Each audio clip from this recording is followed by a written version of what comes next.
Good morning, everybody. Hope everyone's having a wonderful morning. Morning, Goddess of Doom. Welcome to my shop.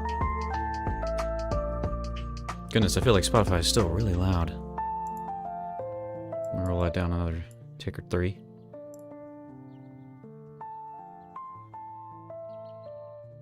Hope you're having an excellent morning. I am all kinds of discombobulated this morning.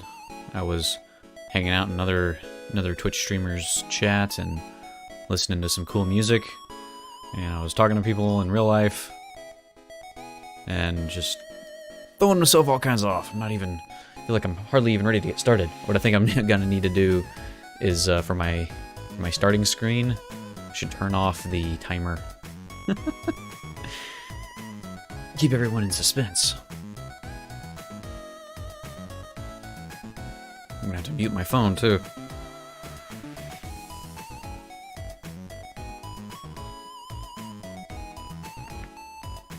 Alright. Oh hey, my little selector guy isn't on the screen. We can probably add that.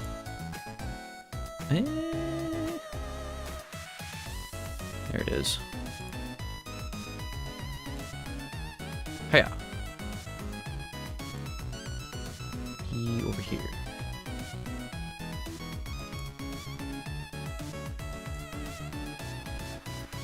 But yeah, I have found some. I was recommended a musical artist a couple weeks ago, I think, on the front page of Twitch, and I just sort of popped in for fun. And this is a guy who streams basically right before I do, doing guitar music and stuff.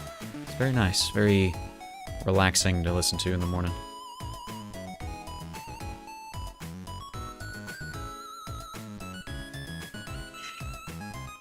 And that's actually, I have a plan to try and do some fan art as a project. I've never done, well, no, I take that back. I was gonna say I've never done fan art, but that's not really true. Yeah, that's the fan art is actually gonna be for this other channel. I'm gonna do a little bit of practice. The guy plays guitar, and he's got a little pine cone as a buddy on stream. So I thought, and somebody mentioned, getting the pine cone and guitar, so I thought that would be a fun thing to do. Pixel art version of that, and put that out there. But that's the plan for the fan art.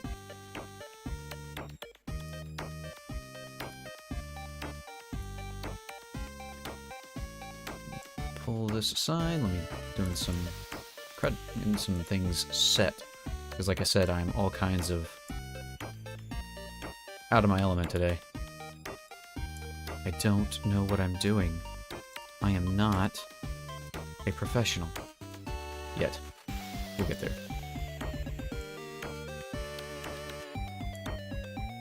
Wanted to change some things up a little bit. And you know what? I was using freaking Restream as a, I guess, chat monitor. That's probably not the best idea, to be completely honest with you. Probably be better to use my phone or something.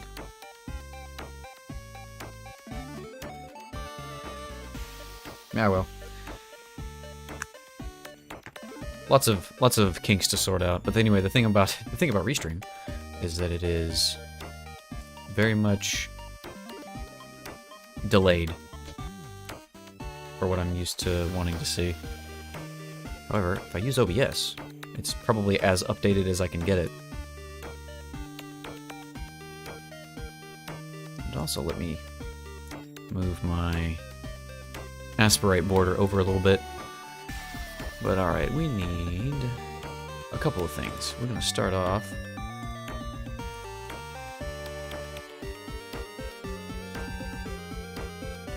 with a new sprite. Alright, and let's get into production.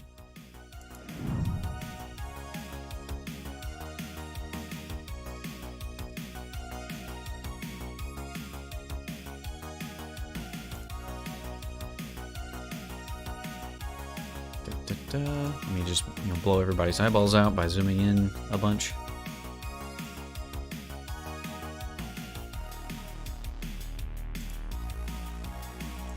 The other thing I want to do, we're gonna be making a pine cone and a guitar today. A pine cone with a hat, no less.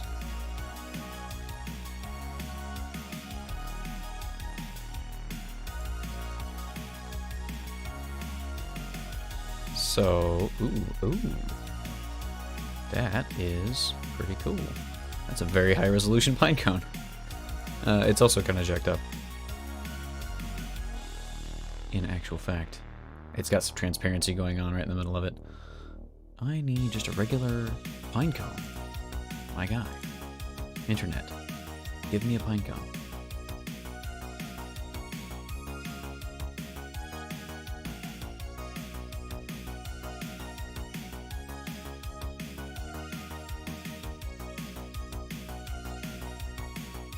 Again, a better streamer would have all this set up organically, ready to go. You know what? That'll do. Give me that image. Can't save it as anything other than JPEG.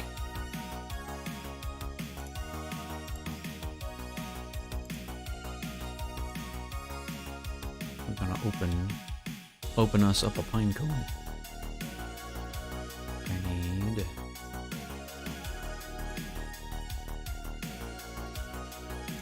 pine cone. Heyo.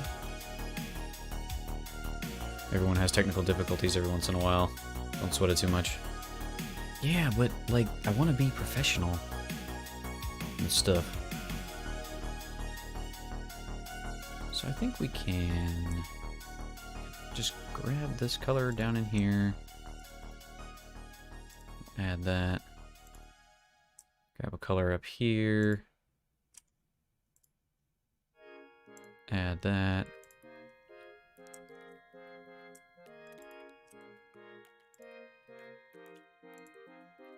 It's a long process to get to, what do you call it? Professionalism?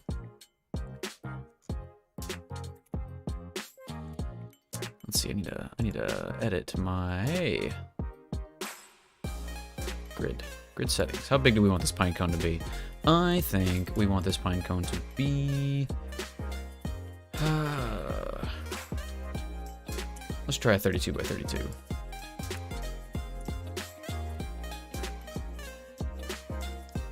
Which is one of these 4 square pieces.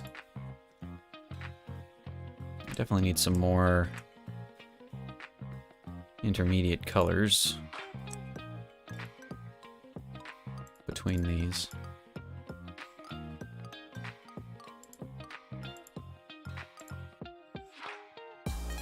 So let's just grab this, come down a little bit, add that in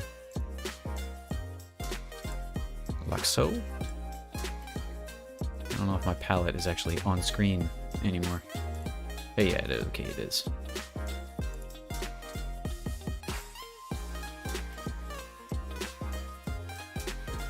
So I think we want to start with a dark brown oval. It's going to be kind of an egg shape. We got to leave enough space. Oh, I'm on the wrong layer. Undo that. And we're going to make a new one. Making a new layer. And cone. Pensione. Yeah, it's a pensione.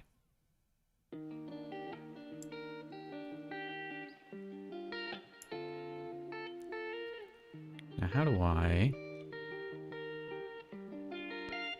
Just need to widen this guy out at the bottom. Be a good task to learn how to make an egg. Let's see, we've got this line here.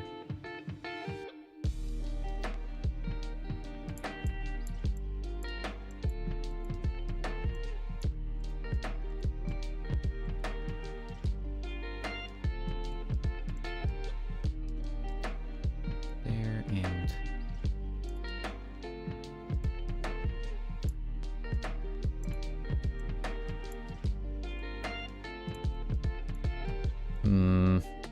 Actually, yeah, there we go. That's a bit better. Round it off, round it off.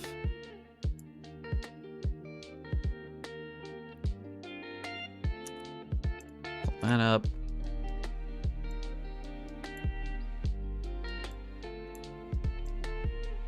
Yeah, it's kind of an egg shape.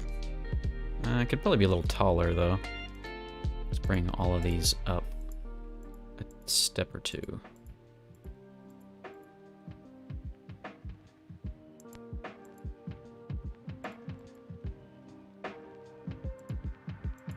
No, it's starting to get unrounded.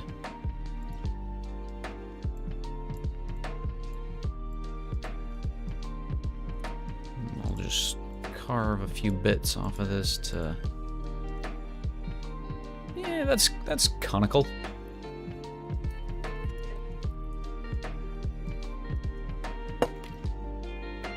Yeah, my morning's been a mess today. You ever have one of those days where you wake up and you're just like, I hate everything and everyone, and I don't want to be here, and I don't want to deal with anybody. That was my day today.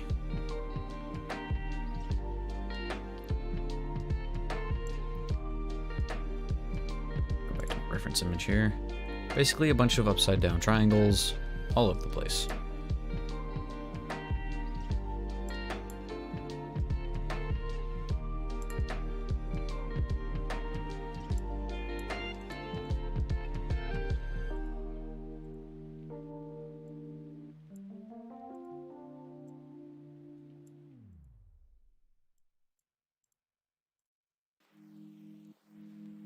Hello, Hobbs. I have a cat right in front of my face, between me and my microphone. I'm telling you, if I make it big, if I get to the point where I can... She's gonna press buttons. She loves to rub her face on things. Hey, kitty, I'll pet you.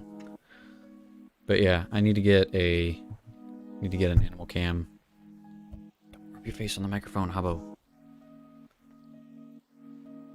She is the fluffiest cat that I have. And she gets into these moods, so basically she's gone at all times, not present, out of sight, and then she will decide at some point, sometimes at 3 a.m., that she needs to be petted. And she's going to be adorable, and she's going to rub on you, and climb in your lap, and meow at you, and make the weirdest cat noises until you give her what she wants, and then she will go away, and you won't see her again. And you know, a lot of times, I'm just like, that's a mood. Is it only when you're on your computer? I mean, it is often when I'm on my computer, but to my great shame, I am probably on the computer far too often.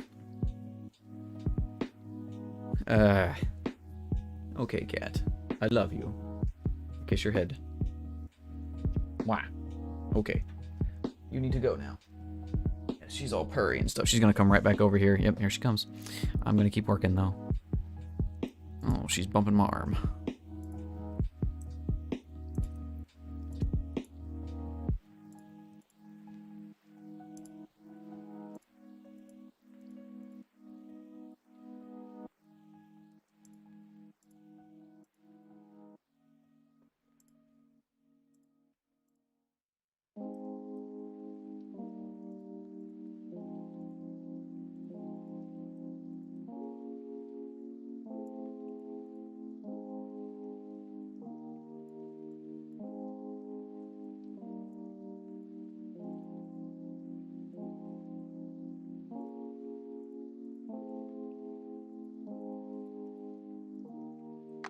This is probably one of those times where I'd be...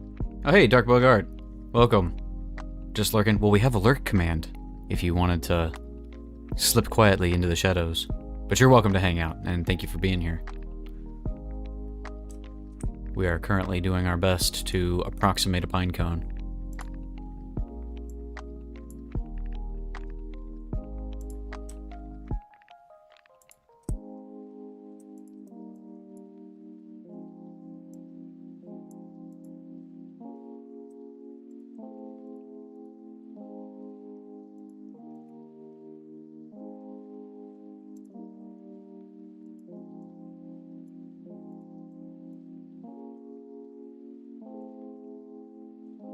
I like being super unsneaky. I'm stealthy! Nobody can see me!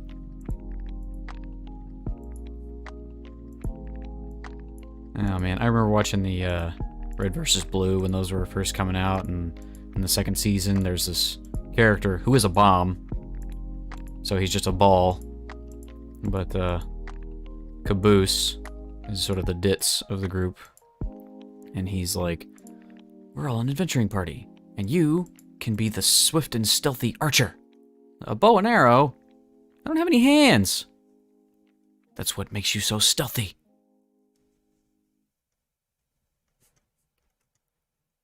Of course, you've probably seen the stealth by intimidation meme,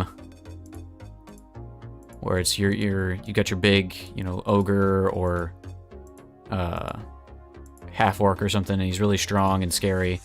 So he's sneaking through the castle, and a guard spots him, and he's just like, "You don't see me. I am very sneaky." And the guard's like, "Yep, you're right. I don't see a thing." Or that one Batman bit where the goon opens up the door and looks around, sees Batman, and Batman just sort of shakes his head. And then the guy backs away and sees the other goon and is like, "Hey, you find anything?" Like, "Nope, nothing."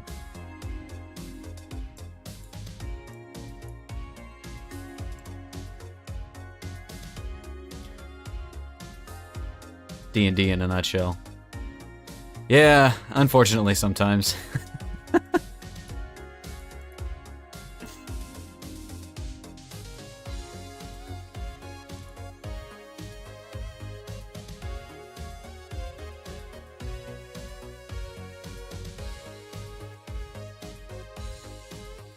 Yeah, nope. You didn't see anything.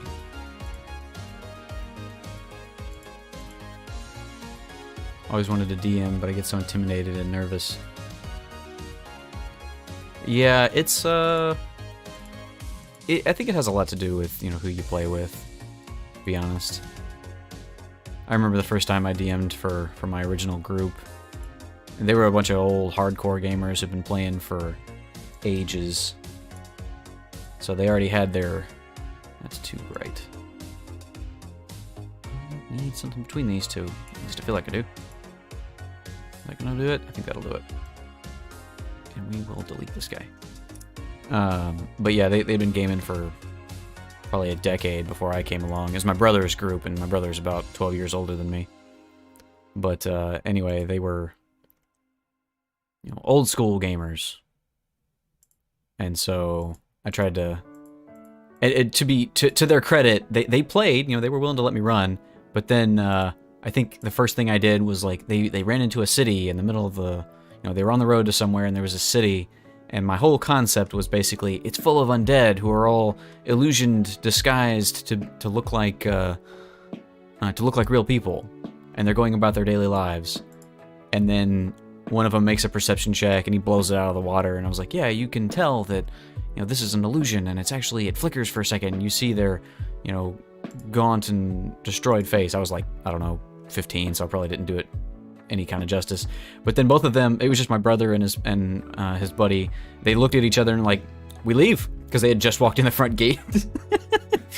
It's like, yeah, we're not going in there. It's a city full of disguised undead, and there's only 2 of us. And you know, that's the appropriate response. You should probably just go. But I didn't run for a while after that.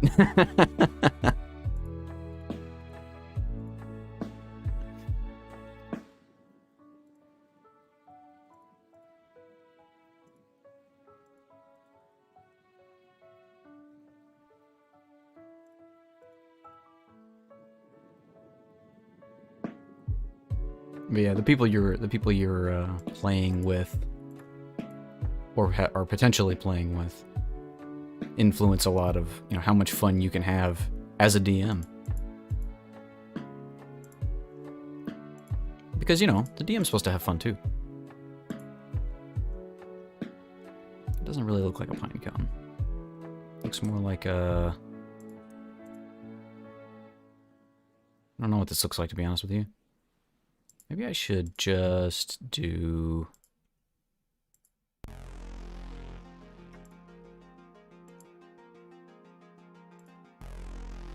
more like that?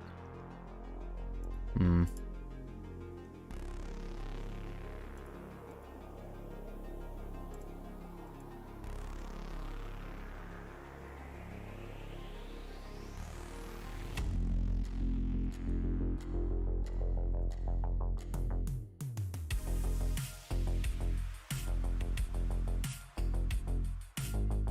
I just have self-esteem issues. Oh,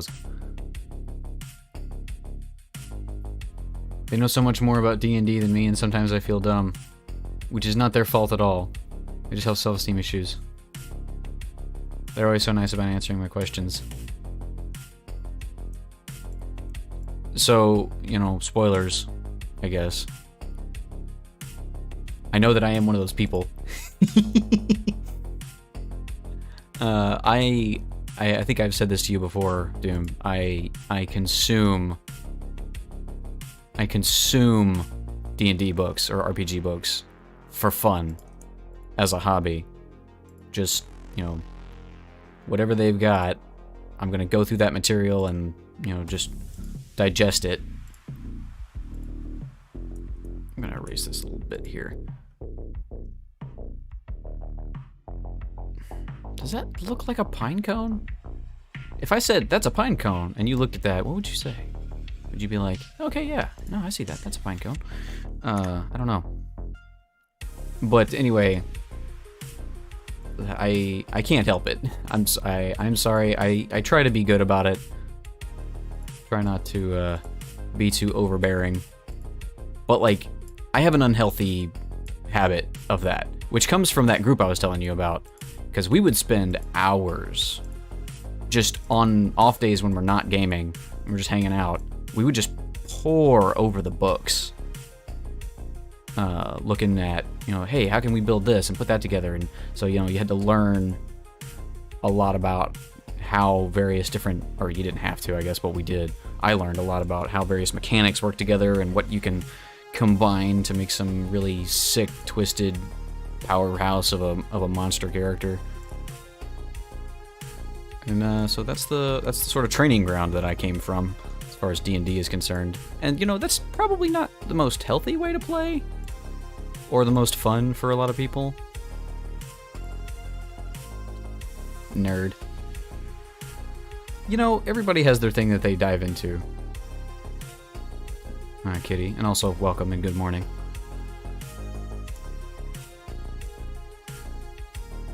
I don't think you're overbearing at all. I try my best. I appreciate that. I try my best because I know how bad I can be with it.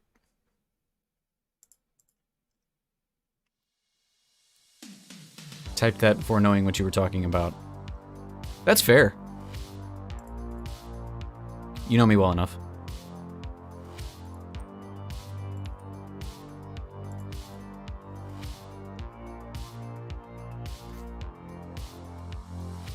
Okay, I am not going to call that happy with it, but it doesn't have to be perfect. You know what? I might even scale this up a bit. This might not work the way I want it to, but we're going to try. I thought I grabbed this. Why can't I scale you? Oh, I'm on the wrong level. Pinecone? Yes, pinecone. Really grateful to have friends that know so much about D&D. Definitely not complaining about that.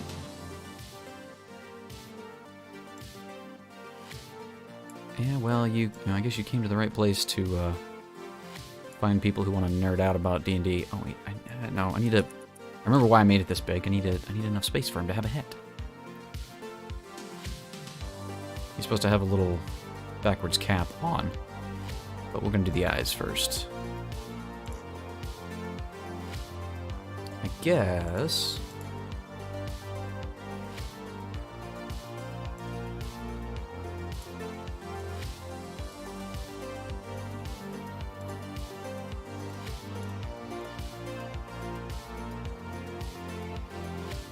Fabulous. I love it already.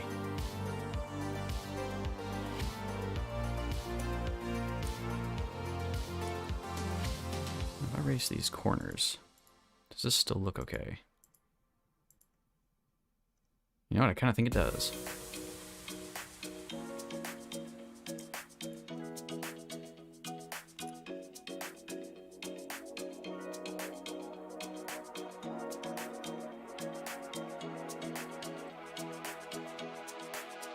Hmm.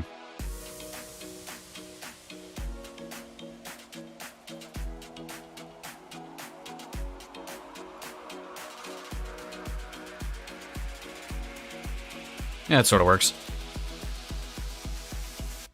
Although I do want to, because that is the way that be,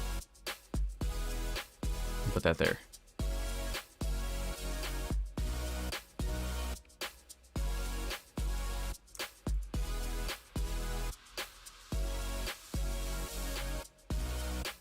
You know what? I don't know if I like the eyebrows or not. I kind of think I might just want him to have his eyes be huge.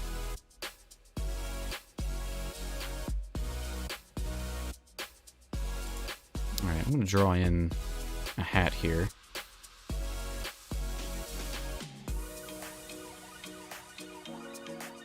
Let's see, let's make this have a little bit of a curve, at least.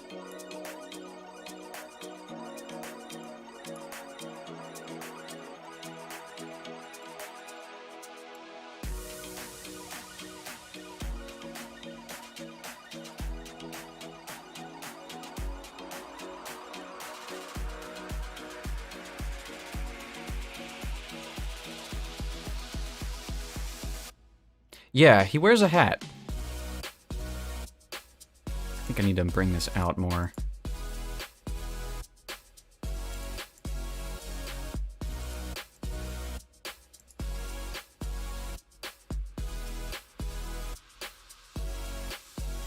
Is he shy about his pointy head? I don't know. I think he's just, you know, he wears a backwards cap. That's just kind of a thing he do. I don't know what the story behind the hat is. Let's see.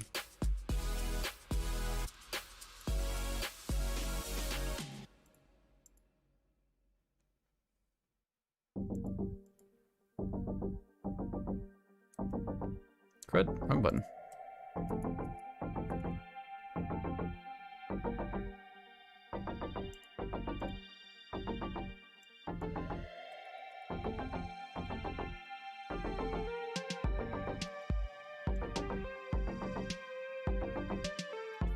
I think this needs to come like this over here.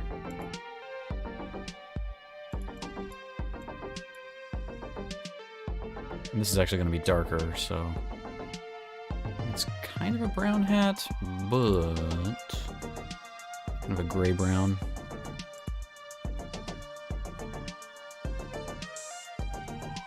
The hat story is yours to tell, friend. It's the dopest cone you've ever seen. Just wait till we get to the guitar. And it's gonna be a real big mess.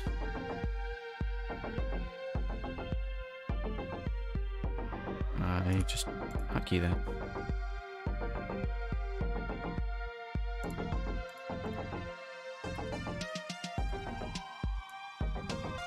You say it's mine to tell, but you showed up a little late, kitty. I will inform you that we're doing fan art today. This is actually somebody else's character that we're doing.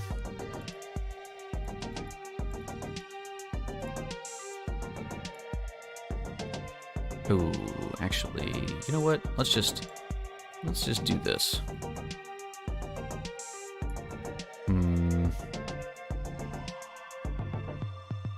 It's cute. Thank you. I'm glad you like it.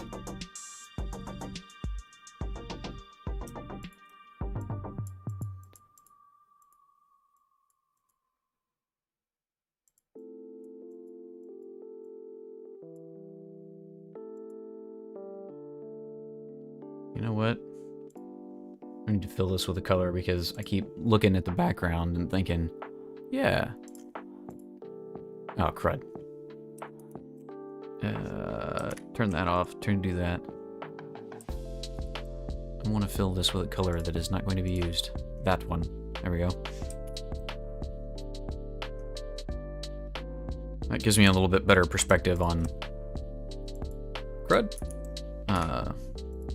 Sort of just what the hell everything's supposed to look like.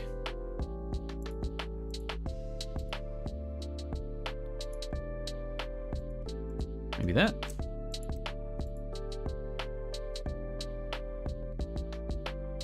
I am on the wrong layer. I drew all of that on the wrong layer. I also have been drawing the hat on the eyes layer, which is not something I want to do. Not that one.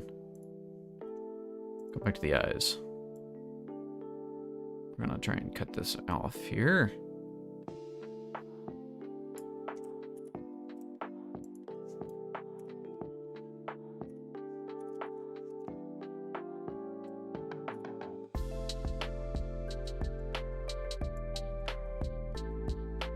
There we go. I do think the hat needs to be a little bit bigger. I kind of want to bring this back out, like so.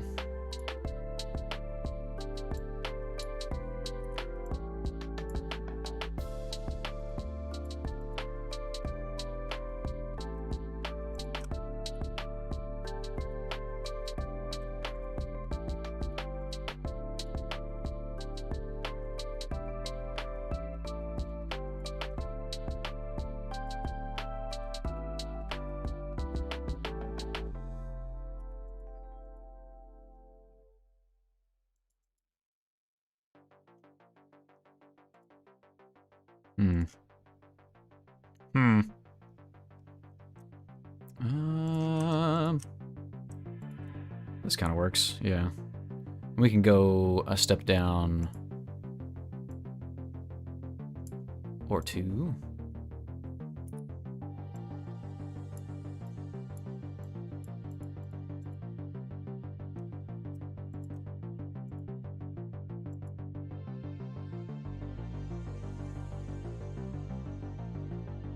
Whose little avatar is this? I want to check out their channel. So it's not exactly an avatar. It's Tom in Boston.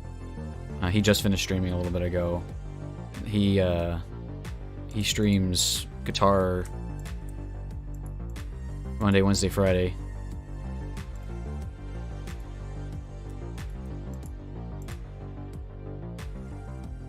I keep doing that, and I don't like it.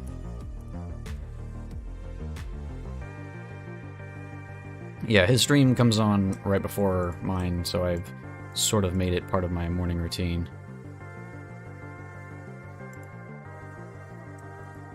Can we go a little bit lighter here? We can. Can indeed.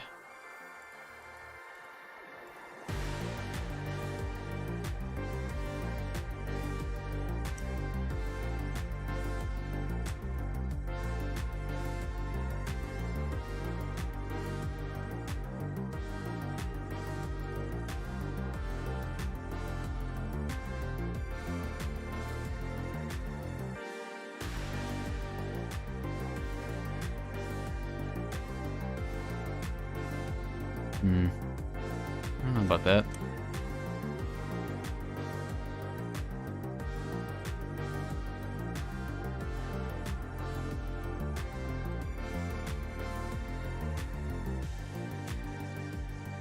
No, that makes it look like it's too shiny. I need it to look fabricy, because it's just a hat.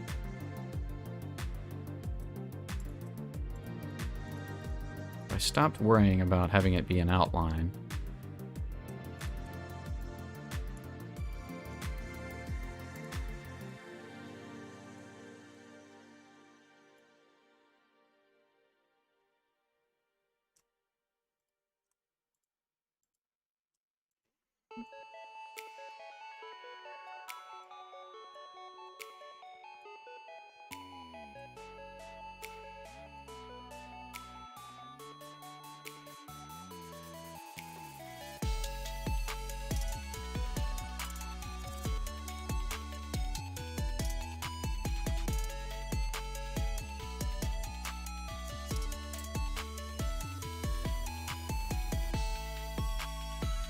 Yeah. I might just want to make this completely darkened down.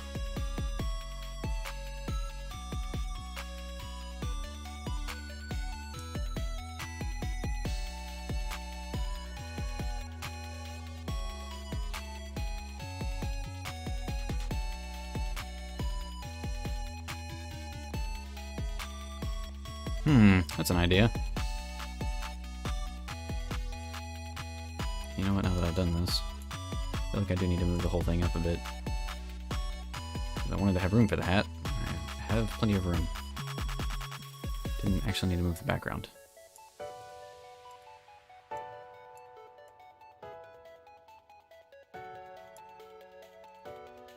Now let's see if we can draw a guitar in 32 by 32. Used to be at a slight angle, but I might not draw it that way to start with.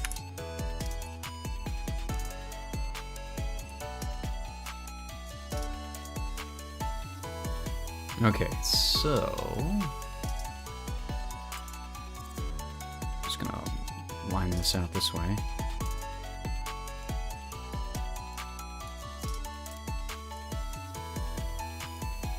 Let's bring it back a couple bits here. Gotta make sure I give myself enough space.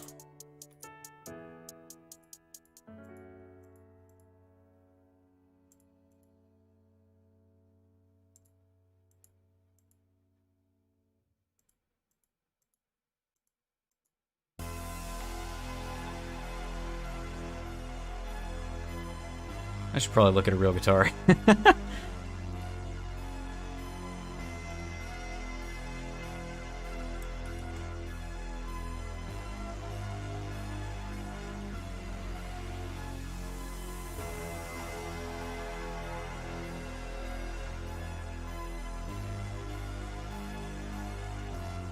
So I need this center line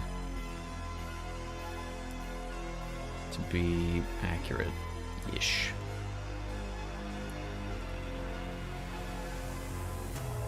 This is too much, I think. Let's bring this down a bit.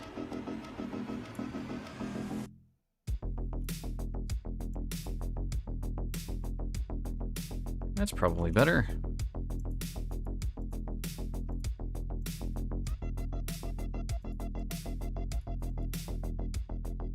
Yeah, I think that is better.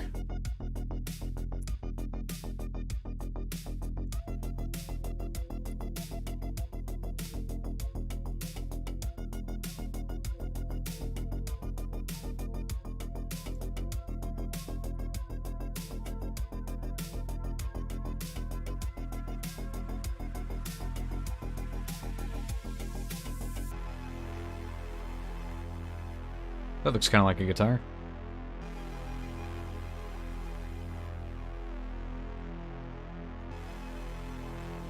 Or it will.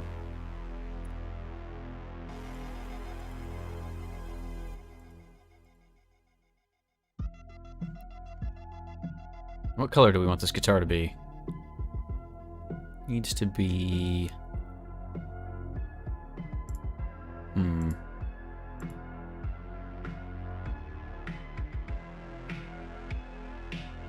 Let's see if I bring this in purple, pink, green. So there's a part of me that feels like I should have it be the color of one of the guitars that he uses.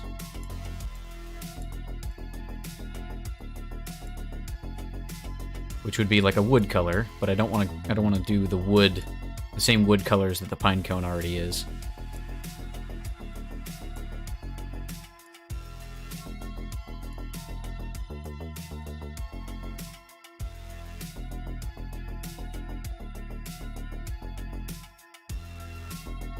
So I might do it a series of... Ah, crud. Where's the hole on the guitar? We need a really bright white for these. It's gonna have like 2 strings.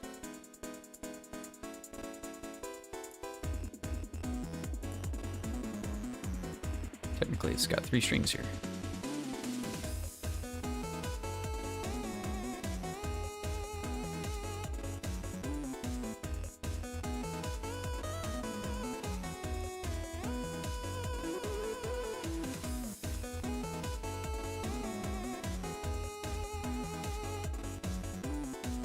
Hmm.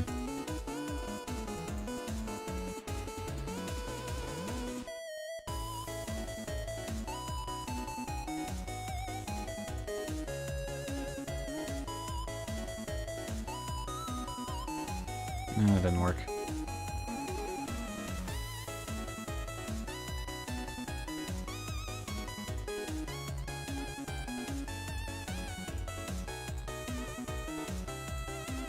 I'm not really sure what these colors of the, how would you call them? The tuning bits should be. We're gonna make them gold. Okay, well, the Russian bots have started using English names.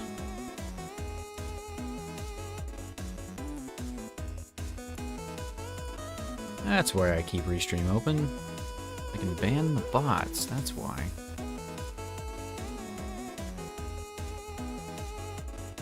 Ah, not showing it to me now. Because I didn't have it open. Ooh!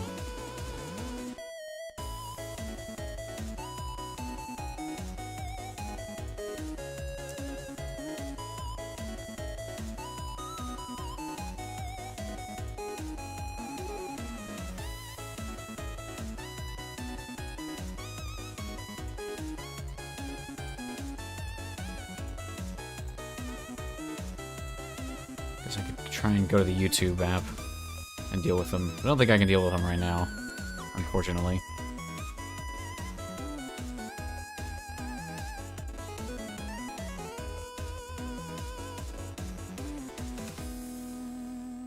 Well, let's leave that one.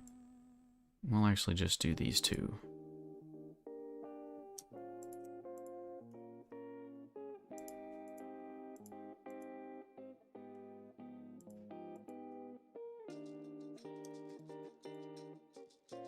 Hopefully that looks some kind of appropriate. Do I want that? Like that? No, I don't.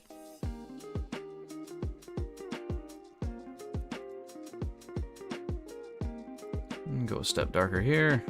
I'll shade in this bottom edge of the guitar.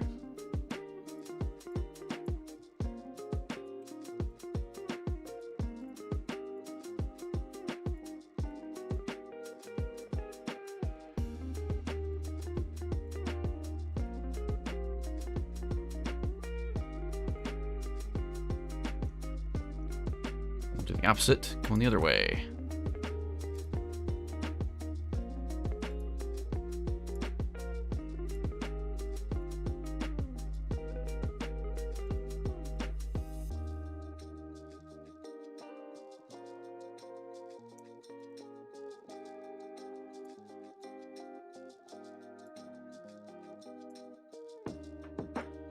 Bear with me, bear with me. This might be a bad idea.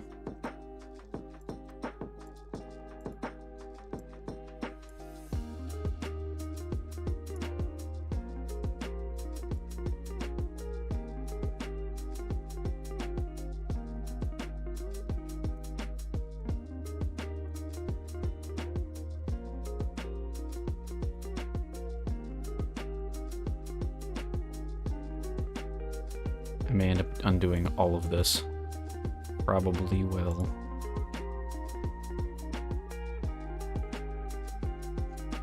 Let's see. Ew. Ew, I don't like it. I don't care for that. We're gonna keep it smaller. Alright. Oh wait. Let's see, can we rotate this thing? It's really tiny. It might not be able to be really rotated.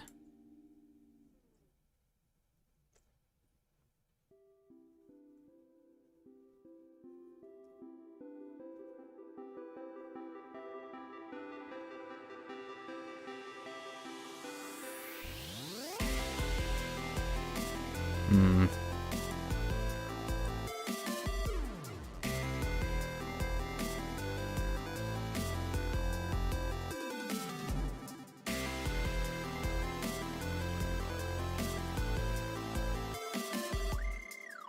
What do you mean, the size of them? I can, if you're talking about just scaling them, but it's, it ain't pretty.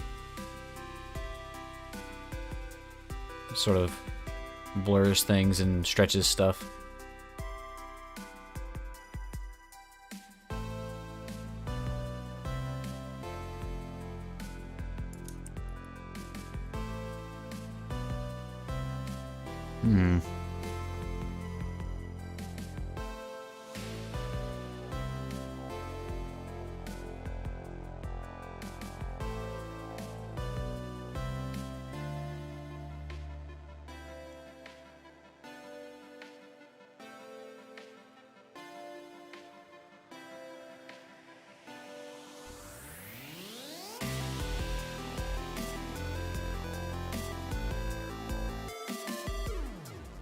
Might just go with that.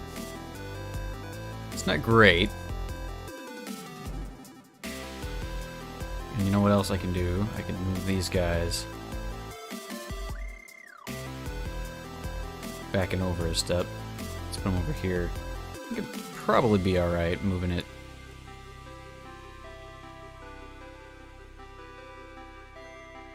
You know what? I'll think about it.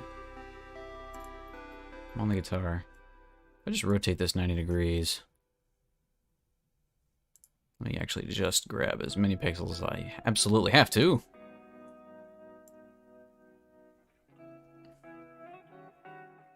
That looks about right.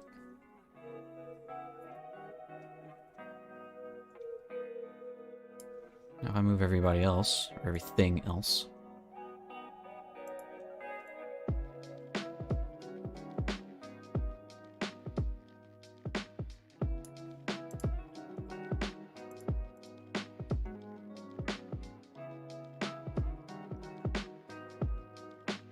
There you go.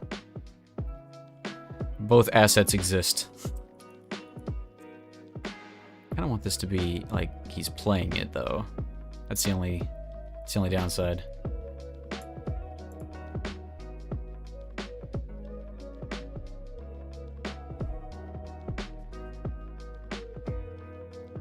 Yeah, good enough.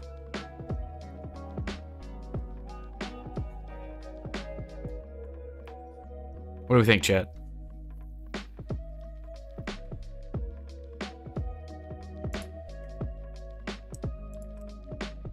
Maybe I should build that all the way out. A little bit more.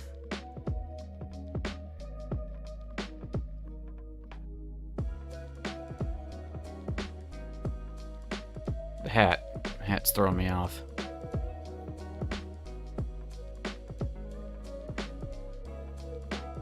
I want it to fit within this square, but at the same time.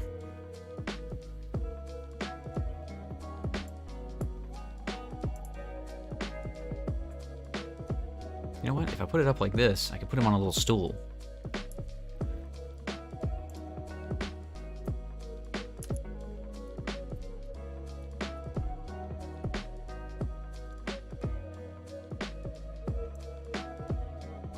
No, I want to move you.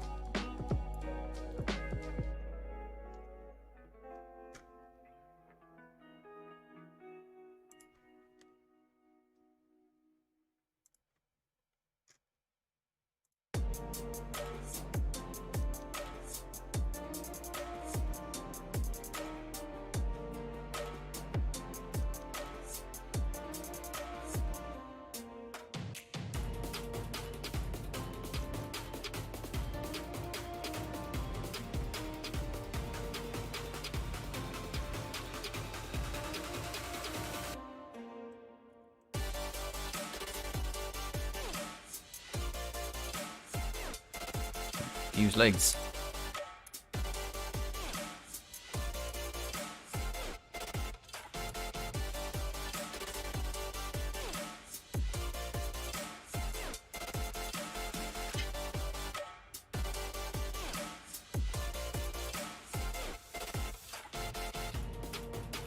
That doesn't really look like a stool at all.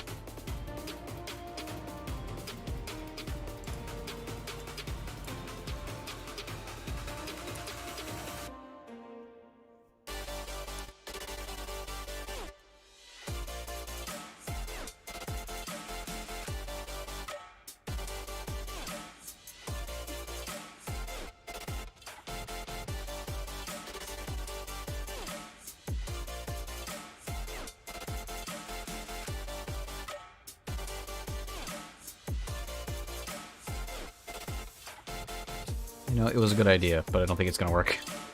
We're gonna axe that. Well, let's put the guitar back on and see. Yeah, no, I don't like it.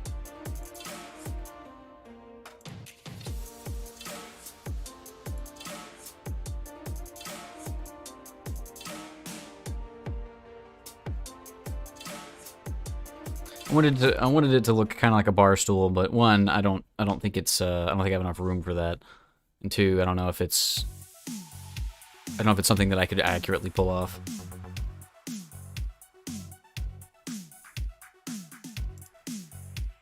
Yeah, I think without going too much bigger, there's not a lot more I could throw on this.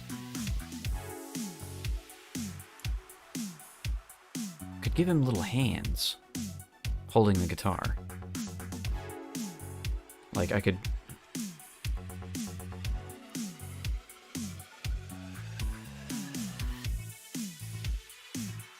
Let me see here. This is probably a bad idea. Probably a bad move.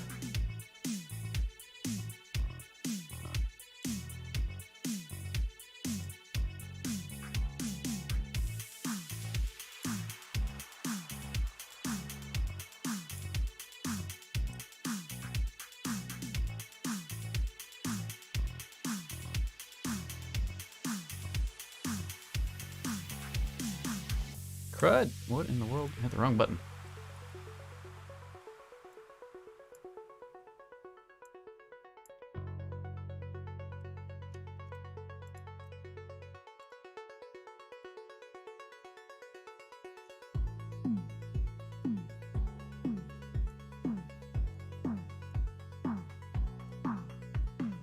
Need to contrast with the border of the guitar, but not be obnoxiously contrasty.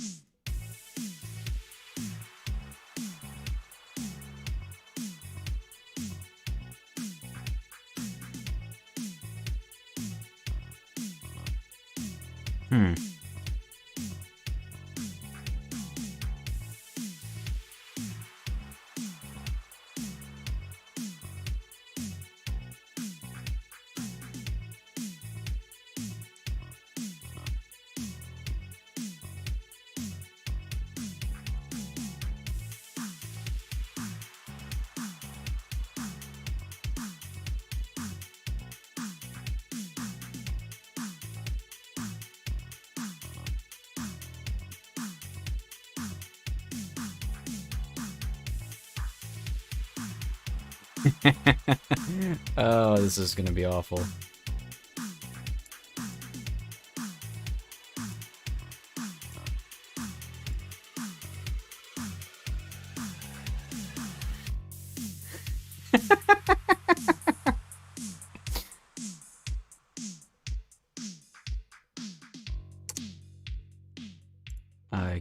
I kinda dig it.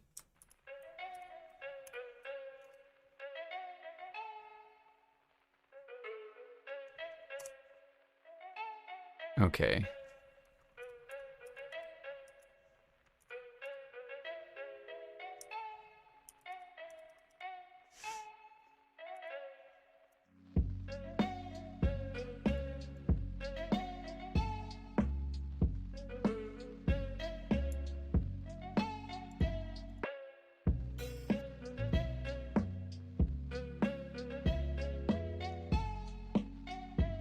Alright, and then just throw some blinks in there and he's all set.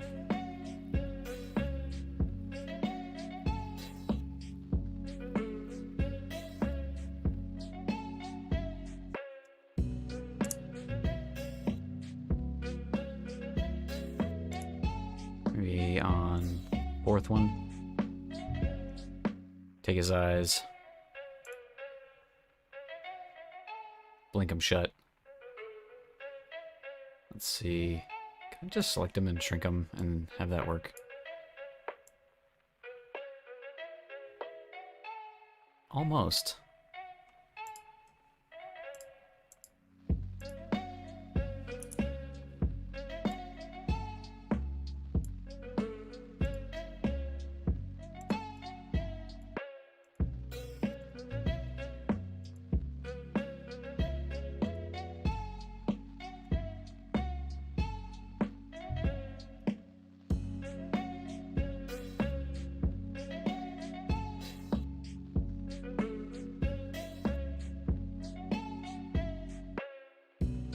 It's probably too often for the blinkies.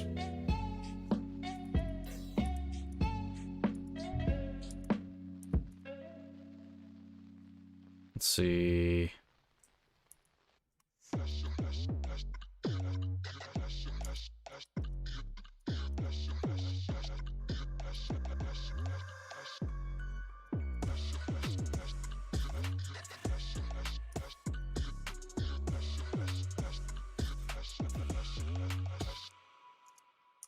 He's like concentrating on the guitar as he's looking down at it.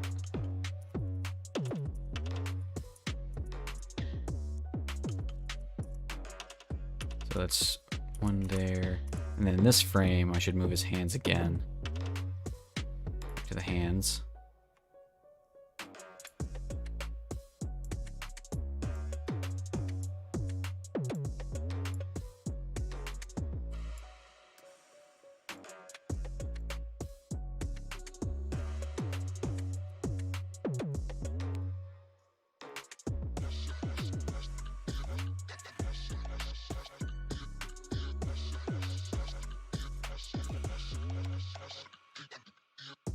Select off of that.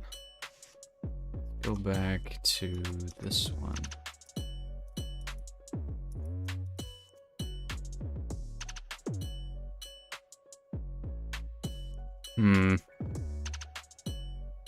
Okay, I know one thing that needs to happen too.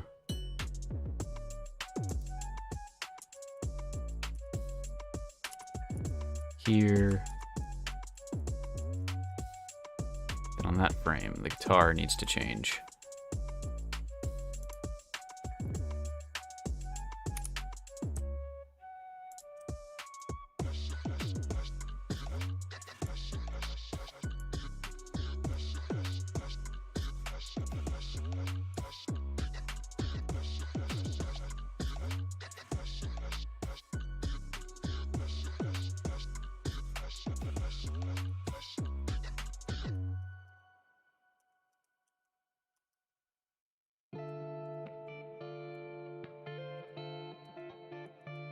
I think that's fine. Change the back end too.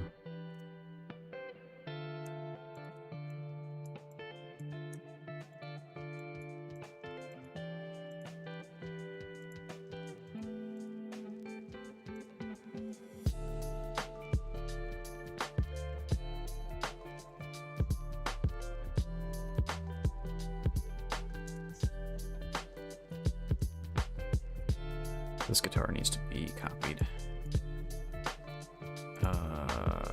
You know what? Here, let me just do this. Hi-ya. Hi-ya. Over this frame. Paste it.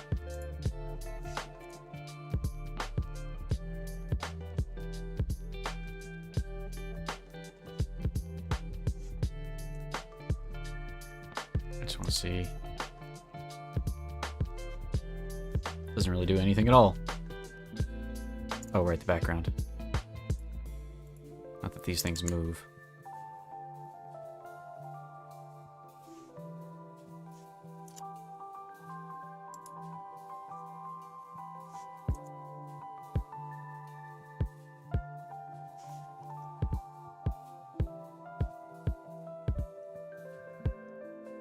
It looks so adorable. Yes, thank you. That's what I was kind of going for.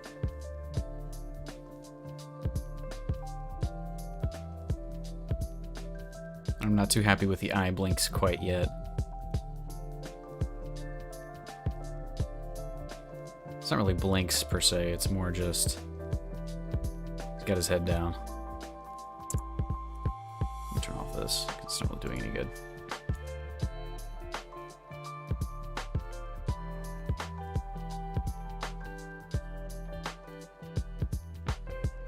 Huh. Not really sure what else I should do with it. You know what? Maybe the hat should move down a step while his eyes are down. So that's from 4 to 9.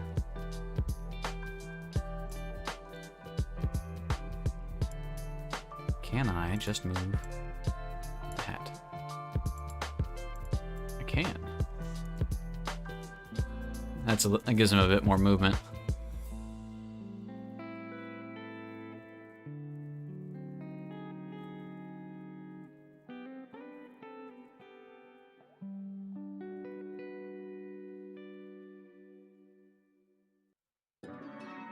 You know what else I could do? Let's go to the guitar. Move it up a space, which means the hands also need to move up a space.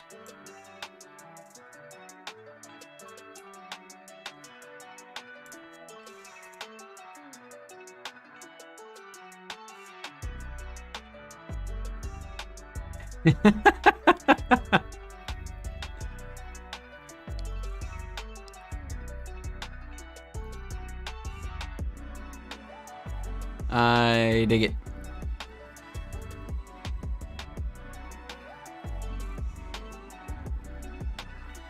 I did want to make some more. I have wanted to make some emotes of my own. Hey, MC Gaming, welcome. Thanks for coming and hanging out, and also thank you for the follow. You were my 30th follower. Happy to see you.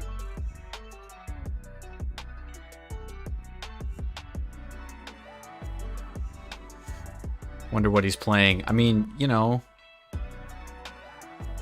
Nah, I got nothing. He's a pine cone. He's probably not that great. He's just practicing. He's learning how to play guitar.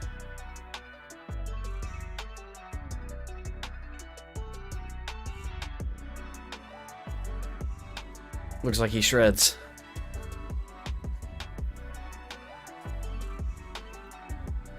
I mean, he tears it up, that's for sure. But yeah, he's either amazing or he like probably the rest of us is just a beginner and has no idea what he's doing.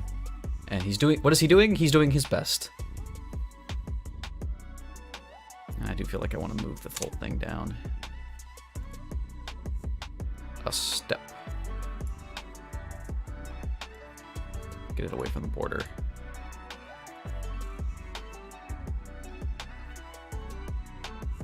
$20 more to go.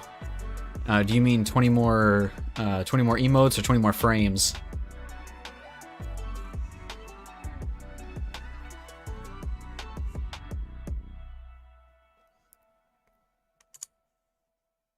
Follows. Oh yeah. To get to affiliate level status. So, I don't know if Kitty's still here, but we were talking about this earlier this morning about the whole affiliate thing. And, you know, Doom, you've been here while we've talked about this, but I'm iffy on signing into the affiliate contract, personally. I go back and forth about it. I'm not sure whether it's a good idea or not, for me. You know, no shade on anybody who's doing it or done it. So the thing that I have learned is that basically if you sign into the affiliate or the partnership contract, Twitch owns a lot of what, or they have rights to use your likeness, your stream, the things that you say in their advertisements or whatever without compensating you or even informing you, basically. So they can, you know, make money off of you without your consent or benefit. Well, I say without your consent. When you sign the contract, that is your consent. So, I am not sure I want to do that. I'm not sure I want to sign off on those things, because they could, you know, they would have rights over that stuff, basically. The other side of it is I don't want to be limited to just streaming on Twitch. Because right now, not that it's doing me a whole lot of good, but I am streaming on YouTube as well. But if I was a Twitch affiliate or partner, you're not allowed to do that. They specifically say you are not allowed to simultaneously stream. All your stuff is exclusive for 24 hours, I think, is the prescription. So you could, stream on one and then go stream on the other, but I mean, heck, having to stream on, having to stream one time is enough for me. Kind of used to that from Webtoons. They have the same kind of deal where you put anything up there and it's theirs to use as they wish. And I think to a certain extent there's probably some agreement with Twitch that if you put anything on Twitch they can use it in some manner. But I don't know. That's why I said I'm still sort of forming my opinion about it. The other side of it too is that it's not let's let this guy run. It's not that you can't get out of it. Right? I could potentially sign up, do the affiliate thing, and then when I get when I'm satisfied with it, I guess I could bugger off and just not.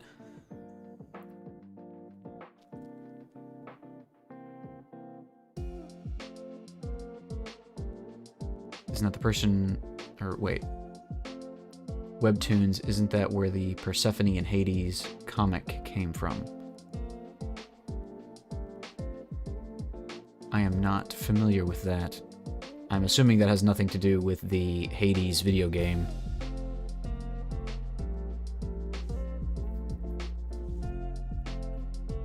You get ads, but they can essentially steal your idea. Yeah, and that's the other side of it too for me. Like, I would like to make, streaming and content production and all that kind of thing a full-time gig. And if the advice that I've been finding from people who are big streamers, which you can take their advice multiple different ways because they're already big, they've succeeded, they don't really know what it's like to be small anymore. Because when they were small, it was a long time ago. And get their bigger artists to make full art team version. Yeah, they can take your cool idea and throw a bunch of money at it and make it better than you could. And they have rights to do so because you signed the contract. Yeah, that sucks. But the thing I was saying though was, if I want to make this a full-time gig, I guess the money you make off of ads and whatnot from Twitch, especially. I don't know how it is with Webtoons, but with Twitch specifically, the amount of money you make on ads is next to nothing compared to, I guess a living, right? It's chump change from what I understand. Granted, I've never made the money from ads, so, and I'm sure it would help out some people more than it would help me out. But the thing is, if I get to the point where I'm making enough money at this for it to be my job, I'm already I'm doing well enough that I could be a Twitch partner anyway. Or I could be on YouTube instead, if I'm that popular. And so I don't think, I don't know, the feeling I'm getting is that if I'm good enough to make it, I don't need Twitch. I don't need Twitch's program. And they're going to get more out of me signing that contract than I'm going to get out of them. How do you become partner? It's essentially a scaled up version of the affiliate plan, as far as I'm aware. It's like 75 concurrent viewers and some number of followers. And yeah, Doom, I agree. YouTube is harder because YouTube is not a streaming platform yet. It doesn't have very good discoverability as for live streams, which is why it's better to make YouTube videos. And that's part of the process too, is the thing about live streaming is that it doesn't do you any good when you're not actually doing it. Like, as soon as I stop live streaming, nobody's gonna find me unless, one random person or two points them to me, which has happened for me, which is very significant. Pretty sure that's how MC Gaming got here, coming from Likely to Lose the Stream. And, and I do appreciate those shout outs. But my streams, say it was a huge streamer, right? Like, I got 20,000 views per stream, or viewers per stream. If I'm not live streaming, I have 0 viewers. Nobody's watching my live streams, or at least next to nobody. Not a meaningful amount. So it's at least not on Twitch. Now, I can take that live stream and upload it to YouTube, which, by the way, has a bigger audience, a much bigger viewer base. So I put that live stream up on YouTube, and that gets some views. Maybe, you know, if I've got 20,000 viewers on Twitch, I'm probably getting, you know, 500,000 views on YouTube, and on a regular video. But if I'm doing a live stream, probably, you know, at least in the tens of thousands of views, which is some money, right? Which is something. That's tens of thousands of views more than I would make with that same video on Twitch, which Twitch is going to delete that video anyway. So, putting your stuff up on YouTube is, you know, the minimum, I think, of the things you should be doing if you're trying to make streaming a real-time, or a real full-time gig, or heck, even a meaningful hustle, side hustle. And I say that without having done it. I say that without having put my videos up on YouTube, because I'm a perfectionist and I want a good thumbnail, and I don't have one yet, and I'm a procrastinator, and I have imposter syndrome and all that jazz. Like, nobody's gonna want to watch this. But anyway, I also want to make, you know, like I say, I want to make YouTube videos, and I feel like that's a lot of what a lot of big streamers who move off of Twitch end up doing, is they want to make more creative, non-live content. Might start uploading my streams to YouTube. Yeah, I think there's zero downside. I will say, and I don't know if this bears out, but I've seen 2 or 3 different YouTubers recommend this.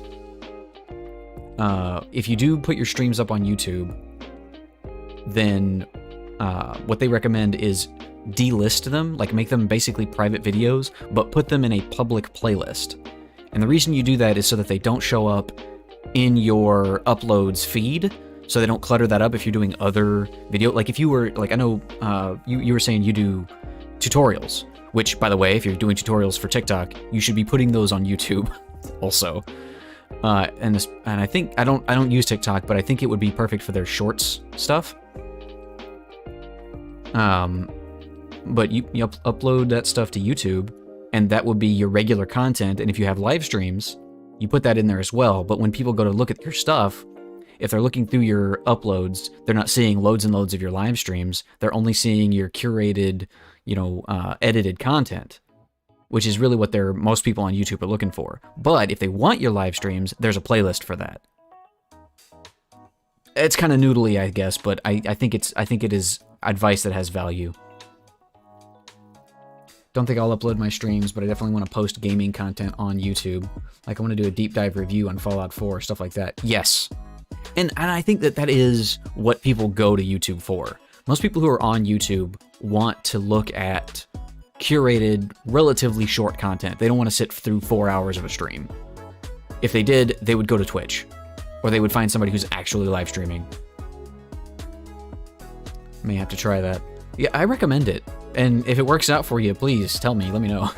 Because I can't speak from a position of experience on this. I haven't done it. But I'm watching other people who have, you know, thousands, hundreds of thousands of subscribers and millions of views, and that's what they're saying. And it seems like logical, rational, meaningful advice. So hopefully I can turn that advice into actually usable workflow.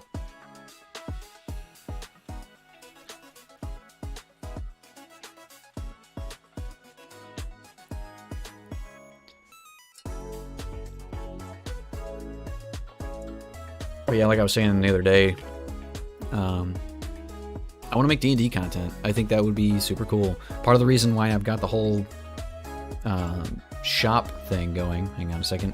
Transition incoming.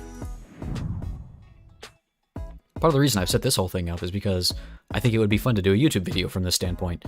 And I've got this big old blank space off to my left. To my left? Yeah, my left. On the right side of the screen that I could use as, I don't know, graphics space.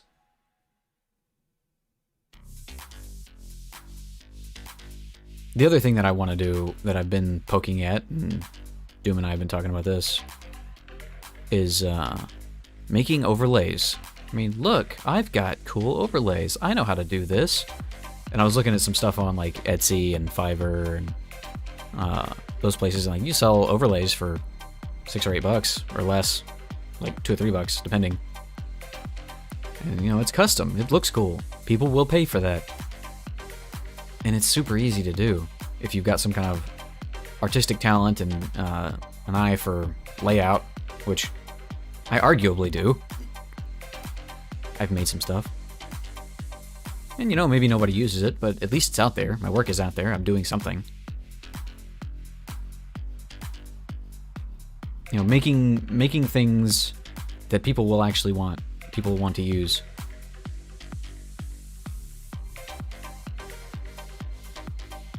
While at the same time working on my skills as an artist, improving myself, making better, cooler, nicer things. Like, I feel like this overlay is like a whole step above the previous one. Which is only going to help me when I go to actually fill out the details on the shop background.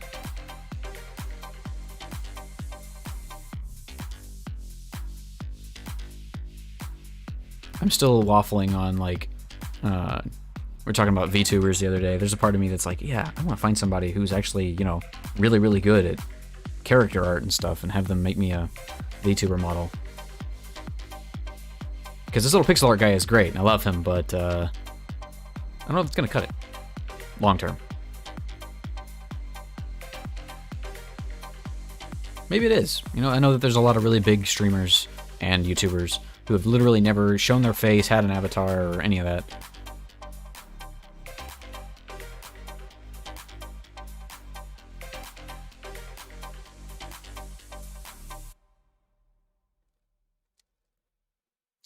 Corpse Husband. Yeah, and I think I mentioned this last time he was mentioned. But Corpse Husband has, in addition to being entertaining, right? He's kind of a funny guy. I've only watched a couple of his videos, but he seems to be a genuinely entertaining guy, fun to listen to, and also he's got a very unique voice.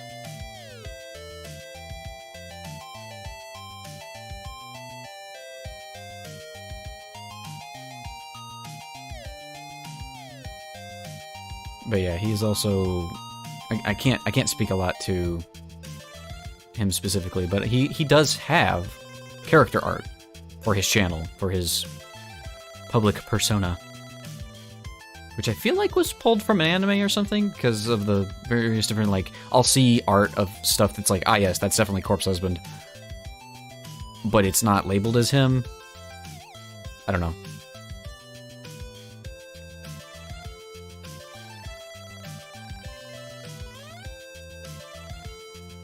Yeah, well, I'm looking at this. I'm going to move this down to there. And then I'm going to go take a break, stretch my legs a little bit. I need to get some commands to, or like, well, most people do the bits when you do like, yeah, stand up, take a drink of water, do something not sitting in a chair. That is a thing that I would not be able to do if I didn't actually take the affiliate thing, because I don't think you get bits. Or not bits, but channel points, that's what I mean. I don't know. I don't know if you get channel points when you're, or get channel points for channels who are not affiliated. Either way, I'm gonna take a break. We will be returning shortly, and we're gonna fix the Be Right Back screen in the next segment.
Alright, y'all.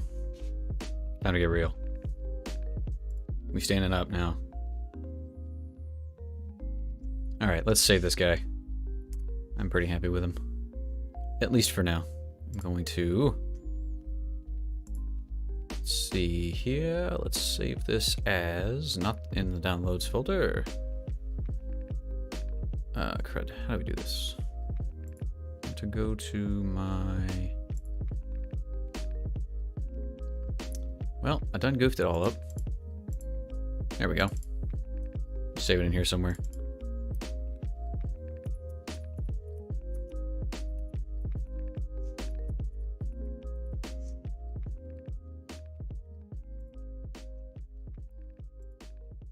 And then we're gonna canvas size. So this guy up in the corner. What is 32? Nope, crud.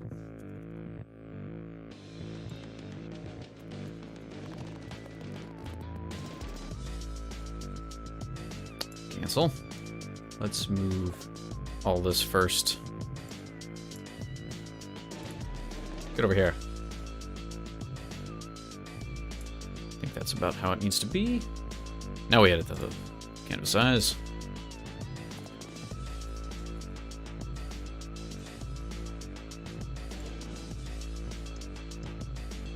And now we export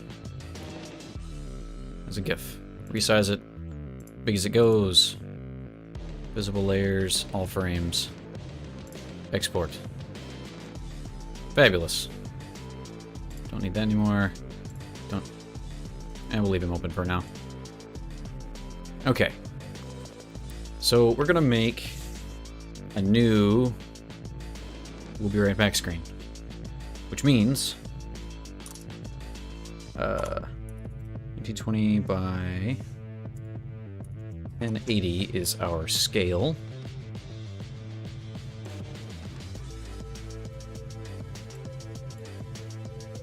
And we're gonna open. Now, I guess the question I have is, should I make it to where my current layout, current overlay, is still present? Or should I just make it its own screen? I think I'm just gonna make it its own screen. Alright, so this is gonna be our background.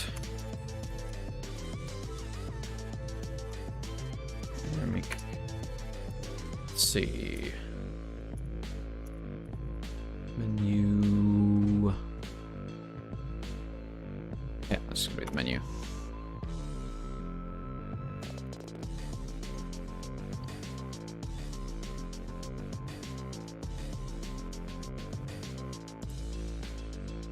I'm gonna open up my new background, new border, because I want this palette.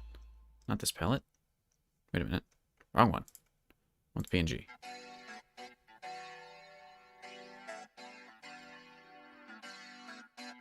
New border PNG.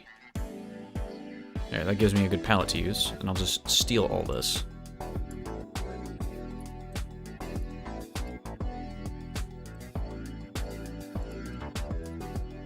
There we go. They're not in any kind of meaningful order, per se. But that's okay. Something like that. Probably should order these, to be honest.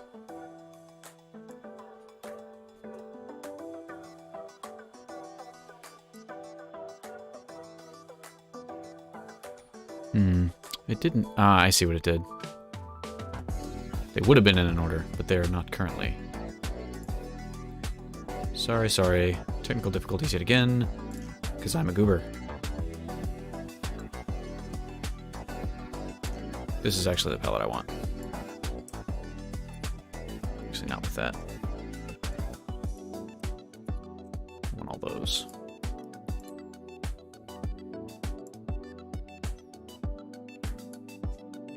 Be gone. There we are. Now, I have the palette. I have the power.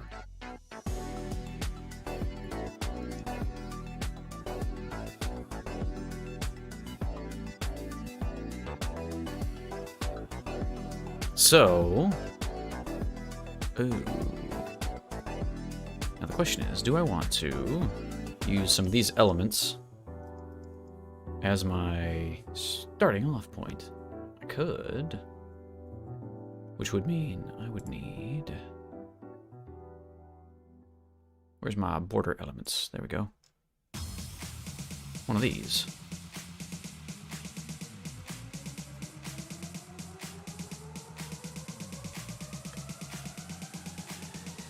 Or at least use this as a starting off point frame of reference.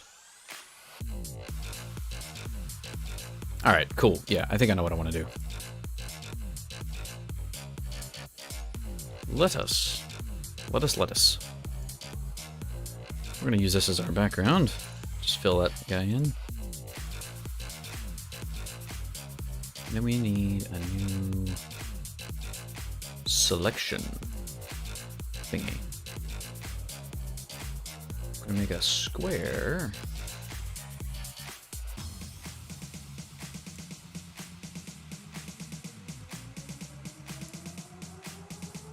And we're going to move it to be centered. Oh, wrong button. It's a shame I can't actually move this.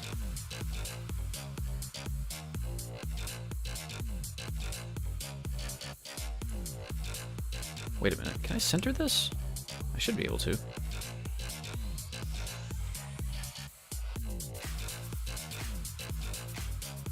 Symmetry options are displayed.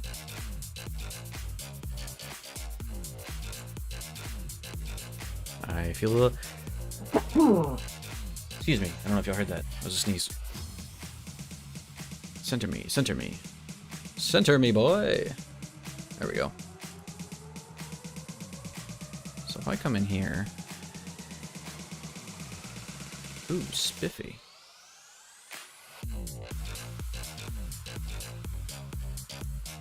How cool is that?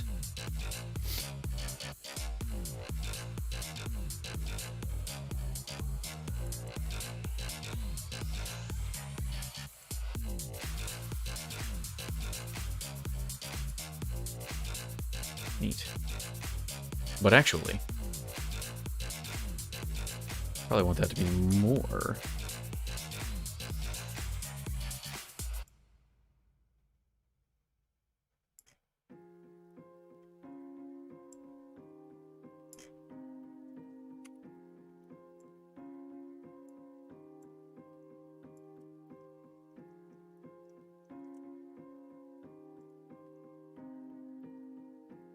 It's a good idea to mix and match content on Twitch.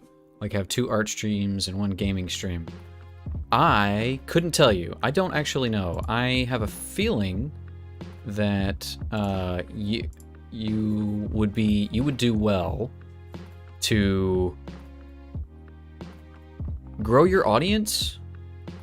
And like once you have people who like you and want to see your stuff and are enjoying what you're doing, then you talk to them. You talk to those people about it. And say, hey, I would like to do some game streams. Is there anything you guys would like to see?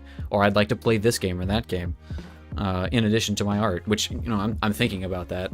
But as to whether it's a good idea to mix and match, I don't honestly know.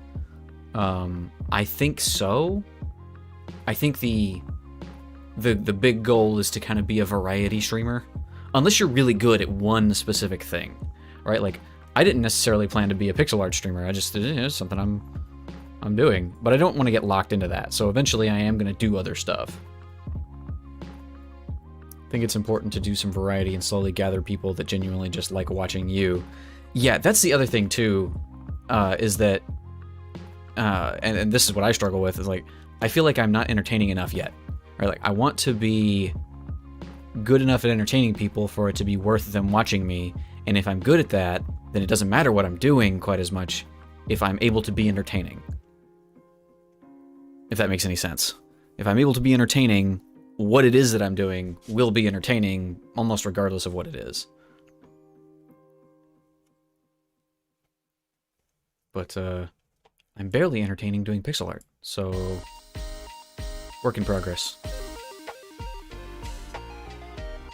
Still working on that too, yeah. And it's a process, you know? It's one of those things that it's gonna take time. So cool. I'm sorry, I'm enamored with the freaking reflection tool, mirror tool. How cool is this shit?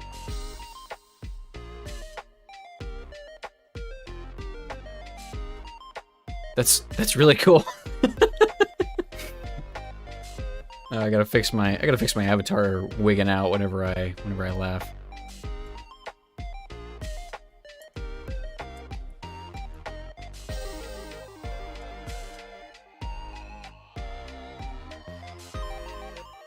Okay, enough screwing around. What am I even doing here? Right thing? Bright thing. Let's make this round, actually. Let's round this off. So how do we do this? We're gonna grab the darkest color. We're gonna go to the line tool. We're gonna give ourselves 2 pixels. Is that big enough? We're gonna do 4, not 24 pixels. That's too huge. 4 pixels. That should be big enough.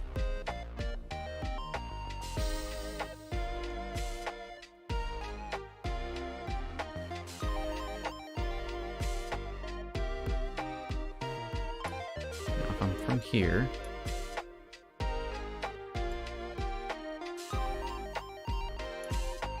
Fred. Now listen here, you. There.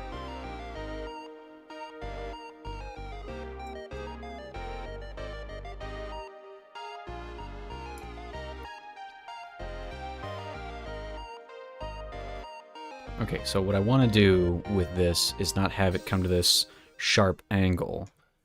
And so, in order for that to function, we're starting at this corner here.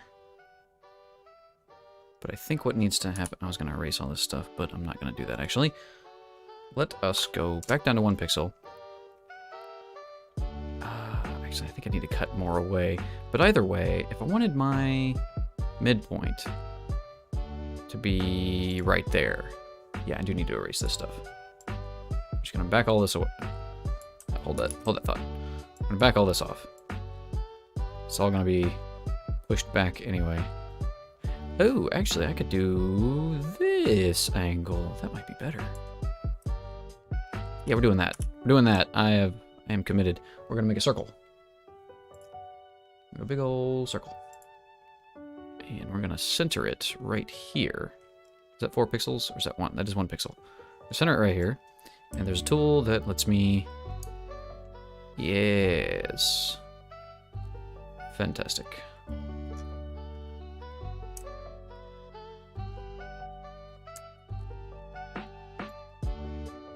I see. I actually need this corner, or center this on the corner, not right there.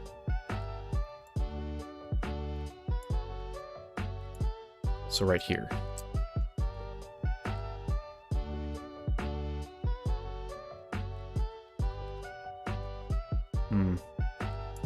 Something like that, I think. Also, be gone with you, Barrett Warner.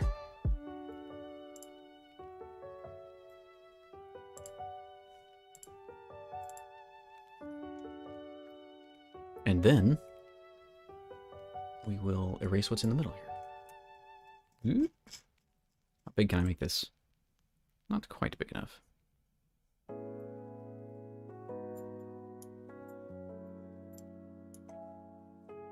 Okay, so if I'm thinking of this, I'm thinking this through correctly. Let's make this smaller again. I should be able to follow this interior line here and make it look good. I hope. This doesn't look even to me, but I think it is.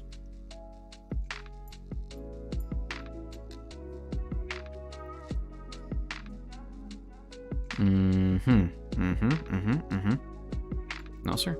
I don't know if I like it.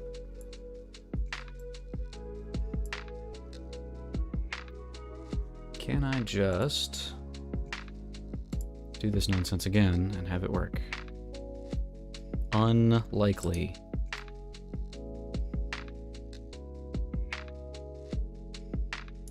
But maybe.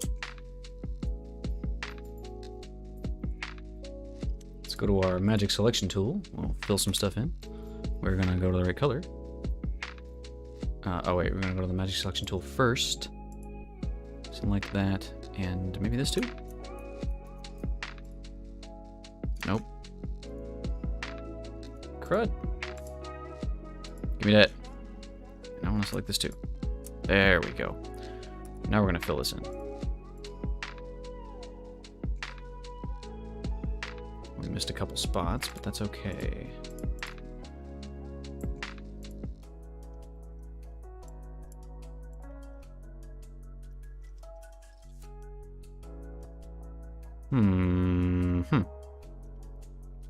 Yeah, that looks okay.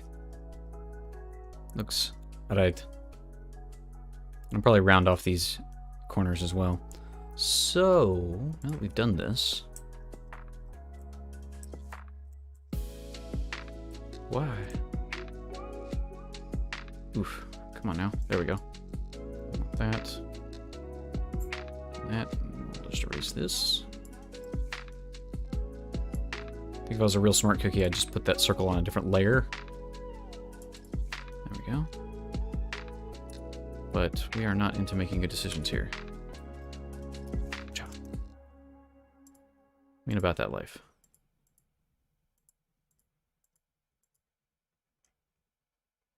Which means I'm going to need to fill this side in too. 1, 2, 3. 1.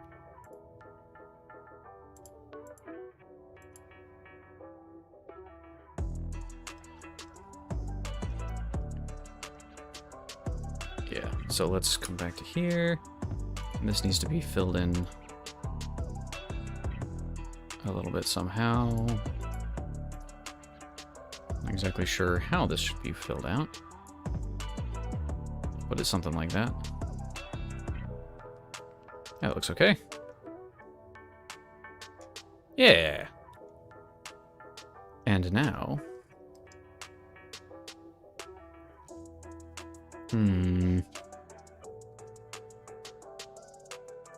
Oh, I'm seeing something this is gonna hurt later. I'm gonna have to do shading on this corner here, and I'm gonna hate it. That's too much. Maybe about half of that.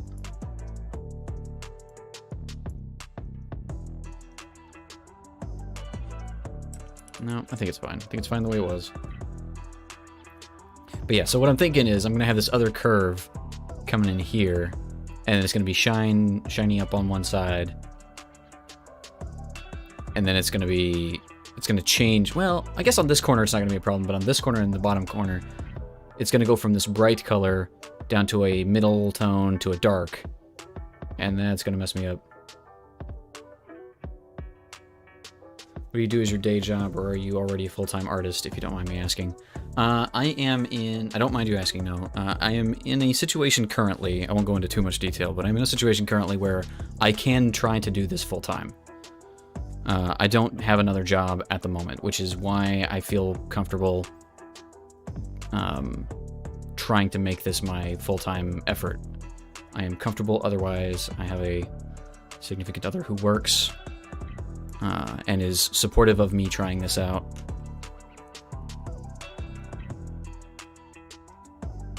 As a process for an extended period of time to make it work. So, and I realize that, you know, my situation is not a common one, and I am grateful for it.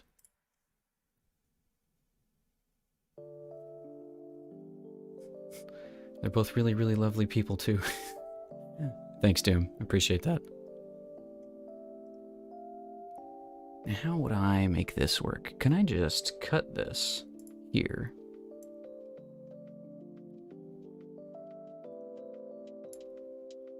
Or copy it, rather. Will that work? If I just move it down like so? Or should I do another big circle? Oh, that's weird. Why did that do that? That's not how that should look. They should both be moving... Oh boy, okay, alright, alright.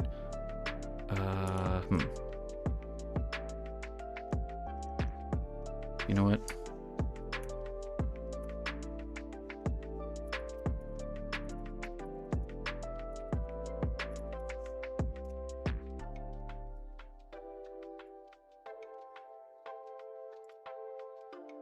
Run this off the top over to there. Well, I don't need to go all the way past it.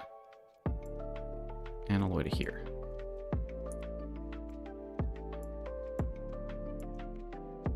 Okay, back to the circle.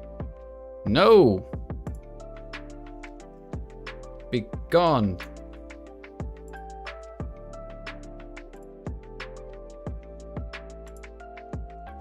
YouTube has got a bot problem. I would have never guessed.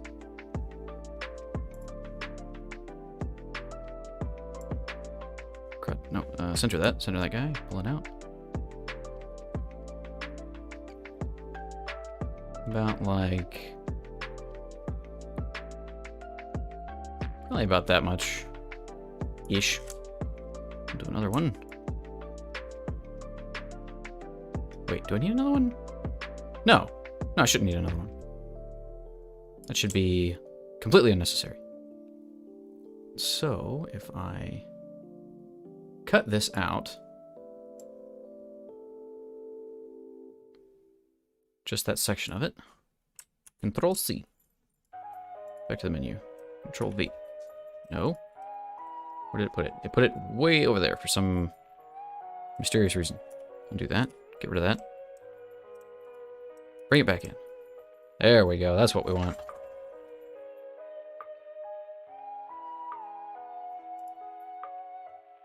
Now we can just... from here...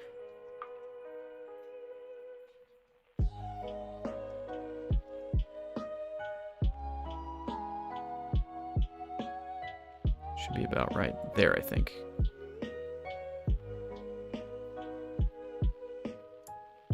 No! Crud. Bring it down.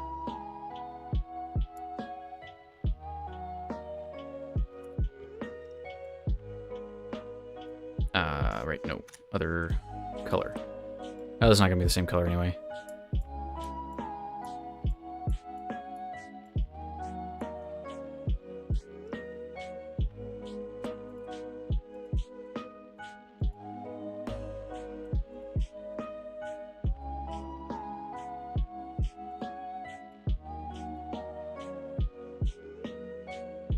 Good enough.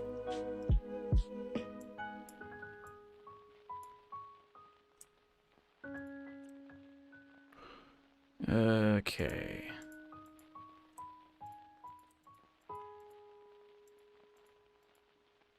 I think this one actually needs to be here. Nope. Right like that, yeah. There we are. That looks like a curve. A cleave.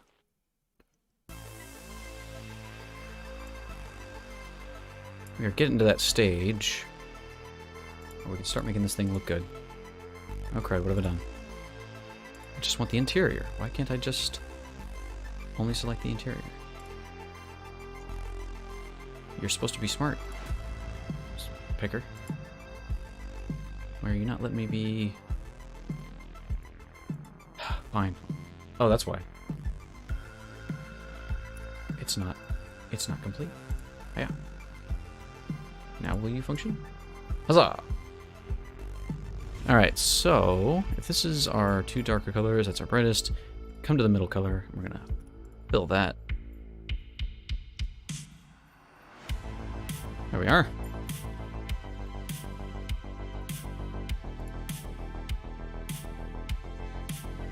And I probably want to actually fill this line all the way with this color too.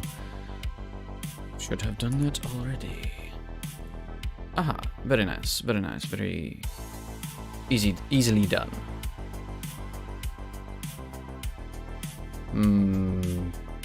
That's that color. That means that this... oh boy, okay.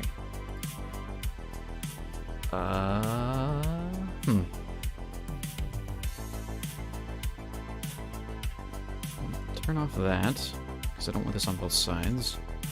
I think I want to turn off that one too.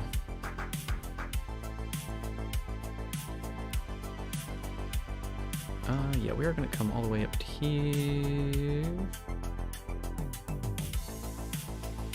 All the way over.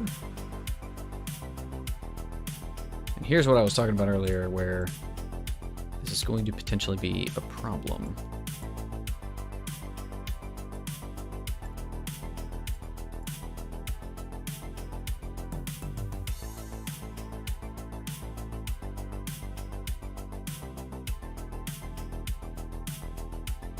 So from here down in here somewhere, actually, probably right on this corner, to be honest with you, should be my brightest colors. Streamlag, I don't know if you answered my question earlier. Yes, I did, but I don't mind answering it again. If you're talking about your question about my state of employment, I don't mind you asking. That's fine. But I was going to... What I said was... Yeah.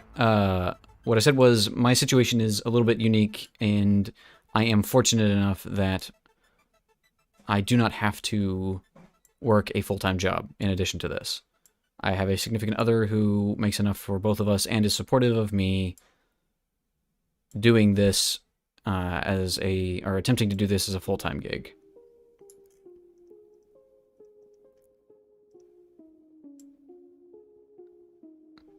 So as I said, I'm in a what I realize is a unique and privileged position as far as that goes.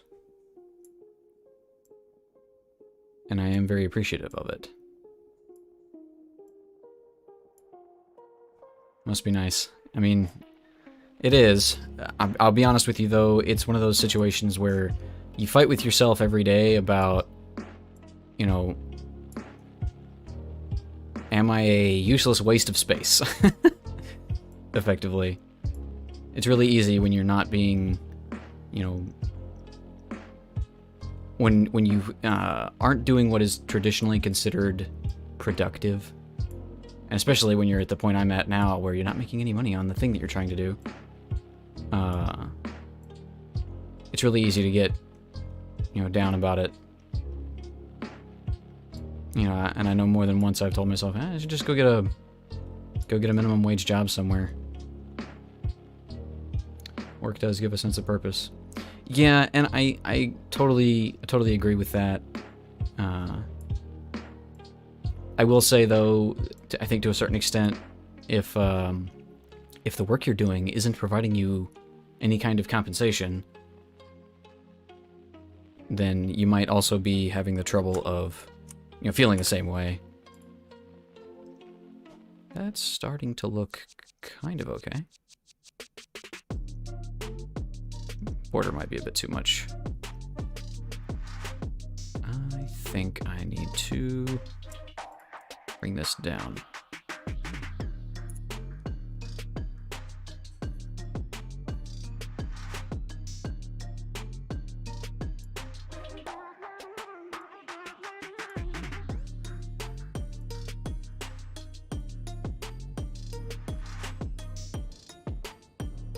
I'd personally rather not work and just enjoy life, but for many reasons, work is a must right now. Yeah. Why is it gonna cost so much to live? Yeah, I feel you. Money is unfortunately not optional. And being alive is. Or being comfortable is.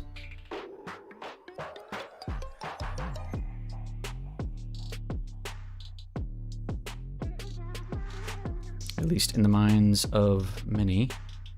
So I'm looking at this, I'm looking at everything I've done so far, I'm thinking, should I just cut this straight across instead of doing it the way I've got it here? Because this coming in from all different sides is kind of making me feel like it looks weird.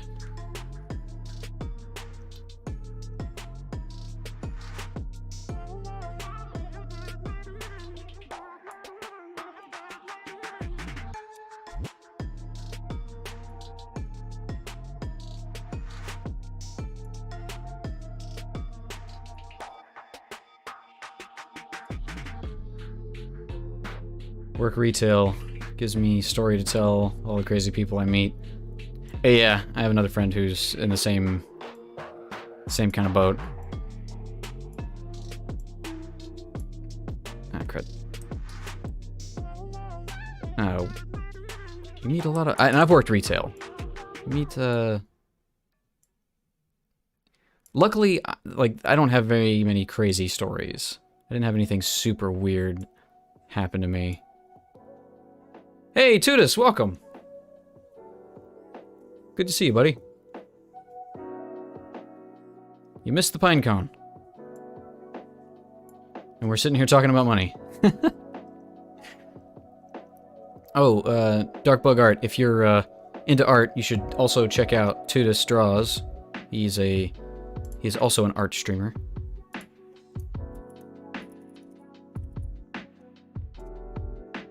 So hopefully there it is.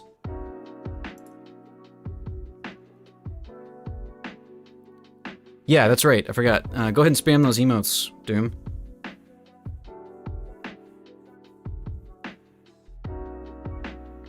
Alright, man. Get the good work. Time to get ready for work. Have a good day. Don't work too hard. Have some fun if you can. But, thanks for stopping by. Hopefully see you again in the future.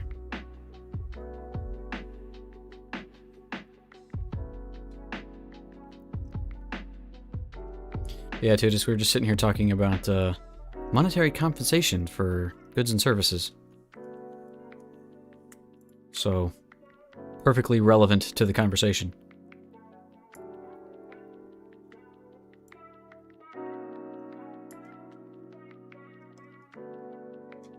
The more I look at this, the more I don't like it. The more I do not like this angle of attack, I guess, on these shiny bits.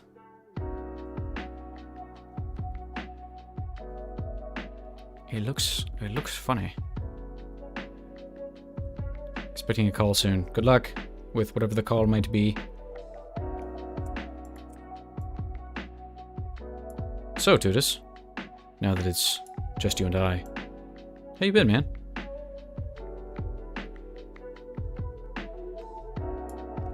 We were talking about working for a living, basically. No, that doesn't look good. I'm not gonna do that.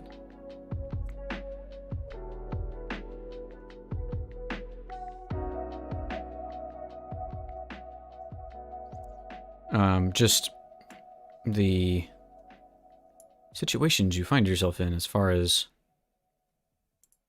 having to work or not, I suppose.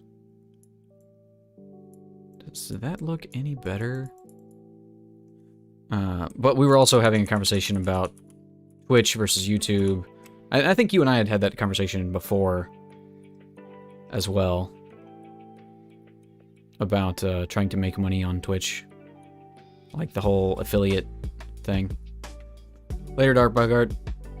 That's hard to say 5 times fast. Have a good one, man.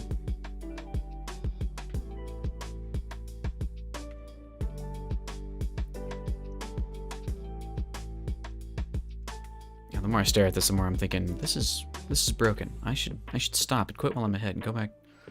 And my Stream Elements quote of the day is not working, which is okay because I haven't updated it in a few days. Were you streaming earlier today, by the way, Tudis? I've been well. Watched Good Omens today. Just been working on university things the rest of the day. Oh, okay. Cool, cool. I haven't watched Good Omens. I probably should, though. What's the guy's name? I'm not good with actor names, and especially under duress while I'm trying to stream at the same time. Trying to remember names. The man... The myth, the doctor, the guy he's in Good Omens is my point. I've heard he does a really good job in that.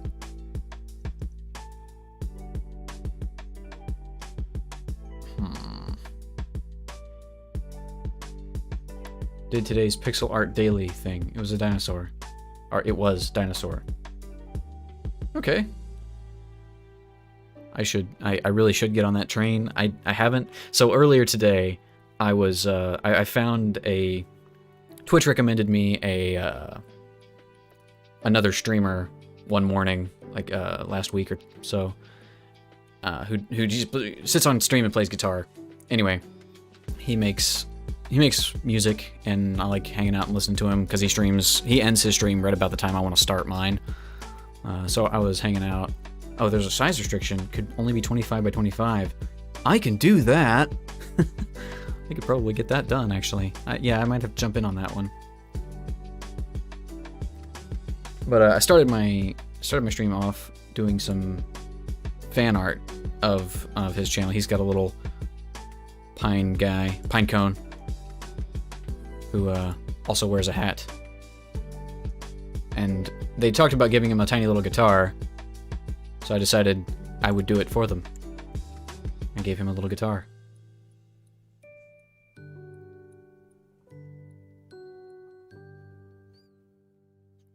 I like to imagine that he's squinting because he doesn't know what he's doing yet, so he's sort of trying to figure it out.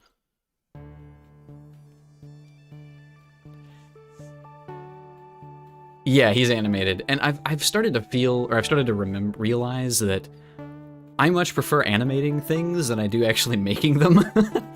Like, making this pine cone was a pain in the butt, but, you know, actually giving him something to do and move was a lot of fun. And you know what? I've noticed something. Oh, okay, yeah, this is the edge of his hat. That's fine. But yeah, he's a little hat-wearing pine cone playing guitar. I'm gonna put that in their Discord, and hopefully they appreciate it.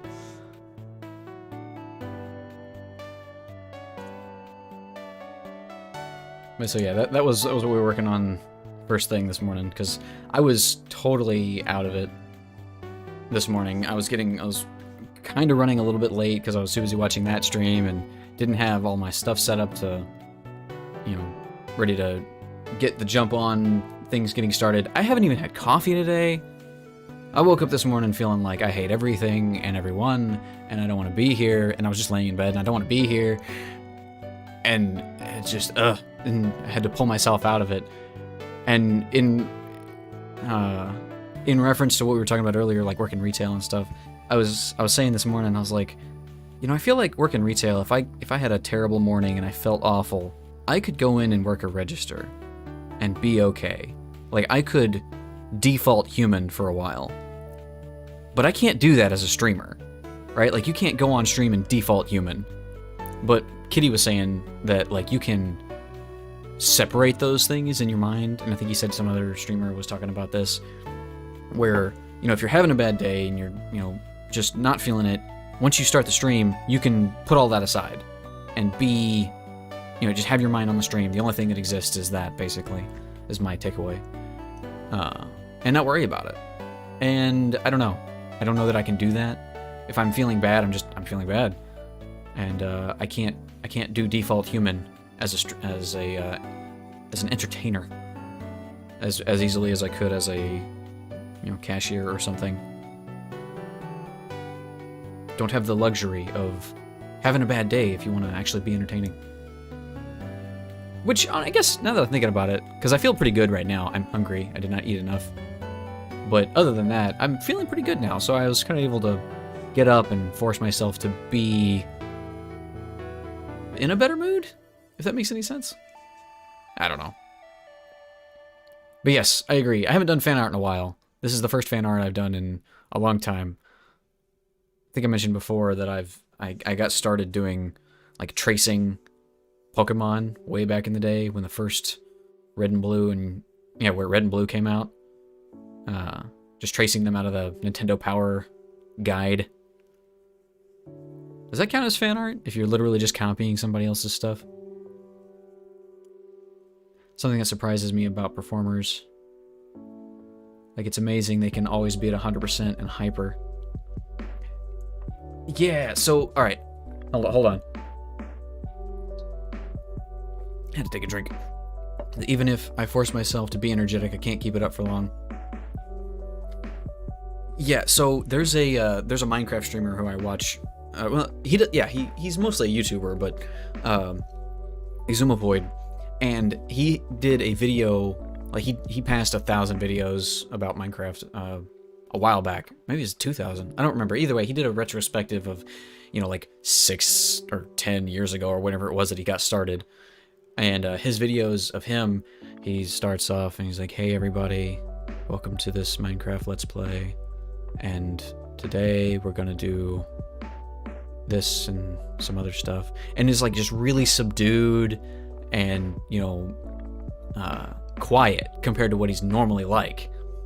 And he's, these days, and I've only been watching him for a few years now, but he's always been energetic and excited, and not like hyper. I wouldn't call it hyper, but he's got energy to what he says, right? He's got a more entertaining pacing, and the voice pitch has trended upwards, if that makes any sense. But I feel like it's a bit easier, perhaps, to do that in a short form content, like if you're making videos where you've only got to be speaking for a small chunks, I guess.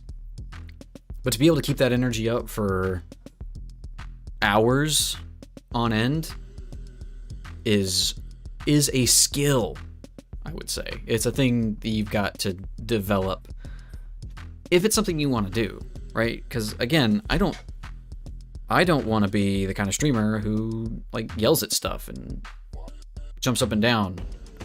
By contrast, like Likely to Lose, he does that. But that's him. That I was like, I know the guy. He does that. That's how he is in for real's life. If he's like in a game or something. And personally, I don't want to do that kind of thing myself, because I just don't feel like that's what do you call it? Not legitimate, but it's not me. It's not real to me. So I want to be authentic. Hashtag authentic. While at the same time being entertaining. So finding that middle ground, I think, between the real you and an entertaining version of you, or the hyper version of you that would be more entertaining to people. Finding that middle ground is the real way to go. Because I think if you were to fake that kind of energy, that kind of jump up and down, excited nonsense, that people could tell. Maybe I'm wrong about that, but I think people could tell. I get what you mean. You don't want to portray something that isn't authentic. Yeah. I don't want, and not even necessarily like throwing any kind of shade at people who would do that, because that is a thing that people enjoy, right?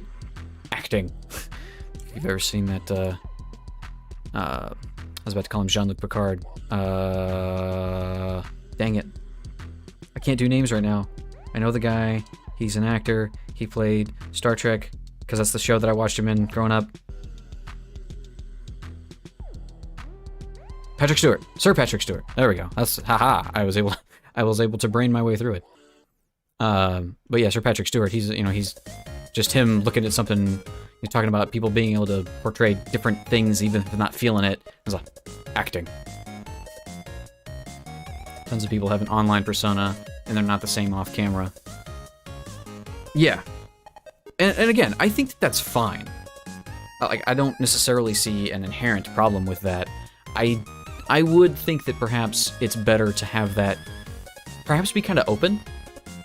And here's another thing too. I have seen, from like a legal standpoint, people who even do podcasts or even like news broadcasts.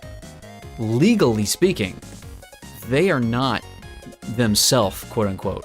If your name is, I don't know, John Smith, and John Smith is a TV host, for news, he's not John Smith the man. He's John Smith the character on TV.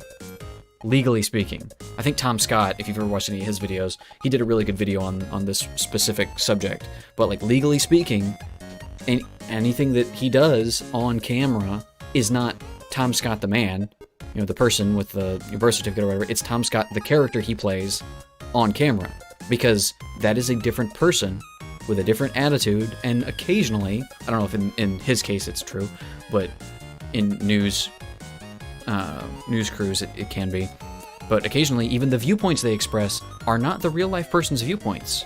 They're the viewpoints of the character that they have to play on TV. Which is weird, right? And you can get into some really strange moral ground there, I think. But at the same time, if your purpose is to be entertaining, rather than, say, informative, I would say, then that's perfectly legit, in my opinion. But I think that should be up front. I think that kind of information should be maybe not front and center, but it shouldn't be hidden, if that makes any sense. I need to fix this, and I don't know how to do it.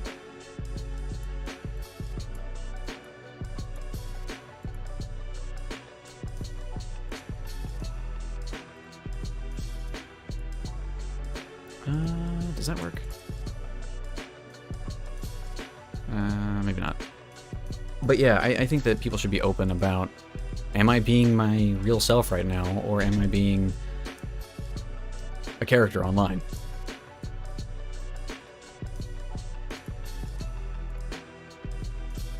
And maybe that's too much to ask, I don't know.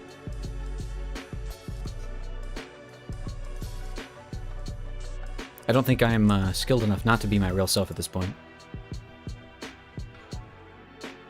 But I kind of feel it at the same time. There's a part of me that's like, yes, I get that. I'm doing the thing. I don't talk like this. But at the same time, I don't talk like this to people around me because I think it would be weird.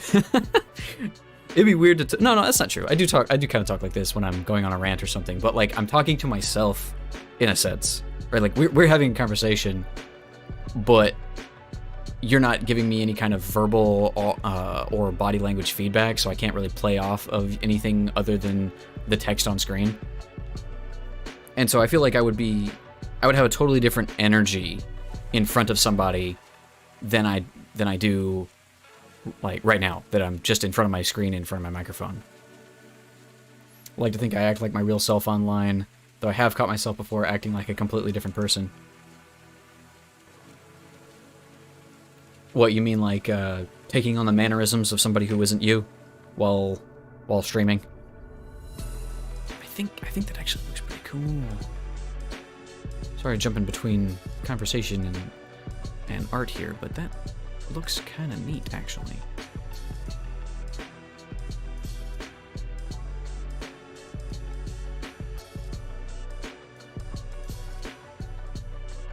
I really love streaming more of when I'm in a chat. Oh yeah, I think I'm not sure if I'm picking up on exactly what you're saying, like the same kind of thing, but I've done that too, where I'll be in like a live stream chat, for example, be in a live stream chat, and I'll be talking through text, you know, typing, way more energetic than I'd be in real life, because I don't know, I want to be hype for whatever the thing is. I mean, I don't even watch live streams that often. Like honestly, I watch your stream when I'm not streaming. Which, sorry about that, by the way. I didn't plan for that to be a thing where we just sort of overlap streams, because I never get to watch your stream anymore. It feels like. But I watch Doom's stream, and I watch Tom in Boston, and that's about it.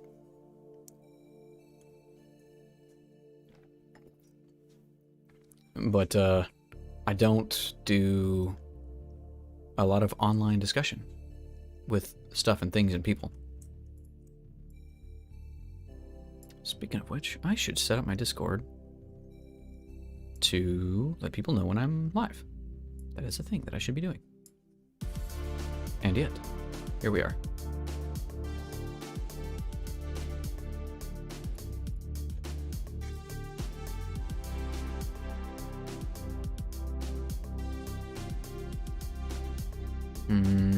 I don't know about this at all. I don't think I like it. Been on Twitch for 4 years at this point. Oh wow. Since I was 16. Okay. My text made it look like it 1G. I was like, what? No, the 16, and looking back, I know I've gone through several personas that were less authentic. So like, what else have you tried? I guess. I do think that it's most, like the easiest thing is to, you know, quote unquote, be yourself. But, you know, I guess find a more energetic and engaging version of yourself. Like, I feel like that's sort of the best way to do it. But I don't know. I'm not a professional. I don't make money at this. Take everything I'm saying with a grain of salt. Take it with a bucket of salt. Ooh, you know what might look cool? Actually, hold the flippin' phone.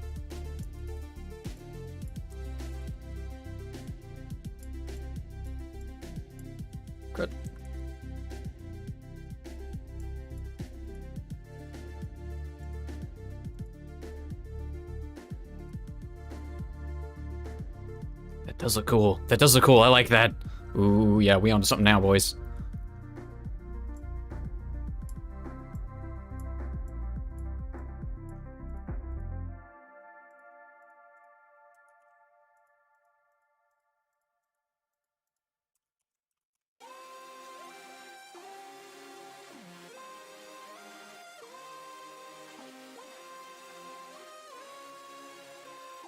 I dig it.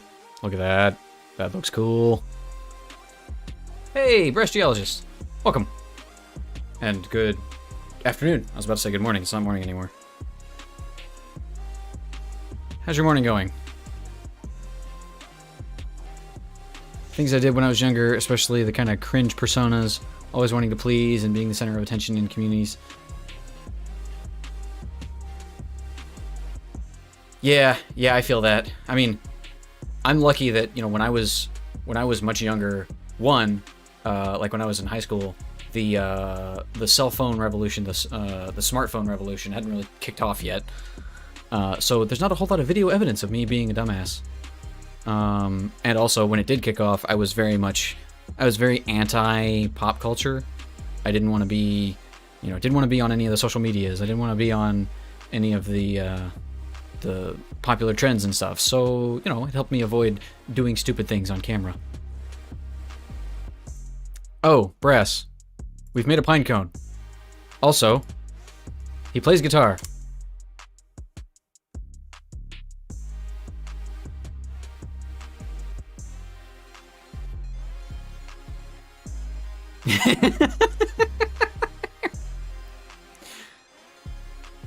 So I've told you about the Tom in Boston channel that I've been watching stream, because he streams right before where I do.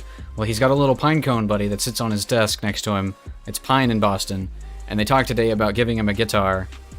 He didn't have one yet, so I figured, you know what, I'll make one. So yeah, I was having a little fun with that.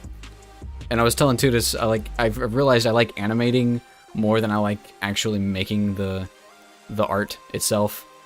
I much prefer making it move.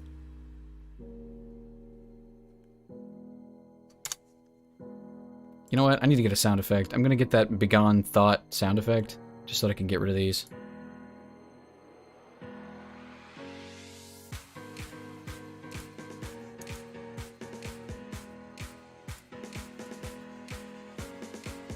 But yeah, so basically fan art.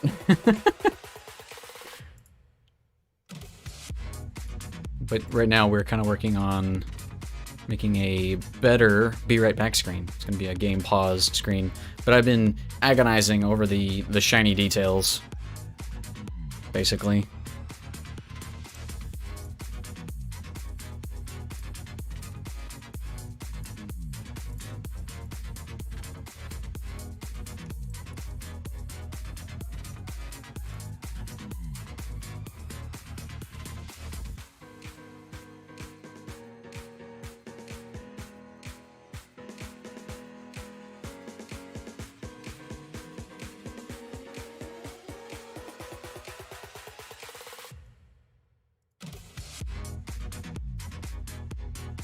Yeah, that looks good.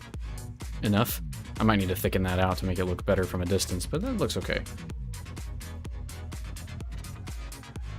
Also, this song is a bop.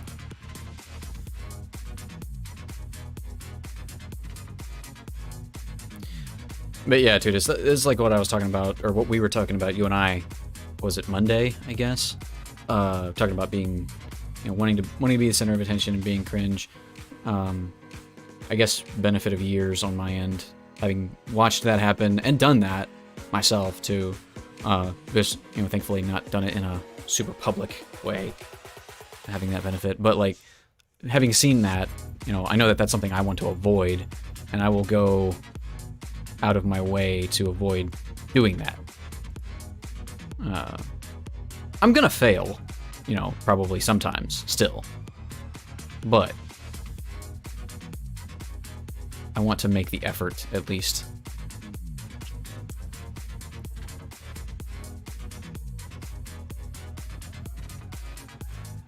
I think as long as I'm trying, I'll hopefully succeed more than I fail at it.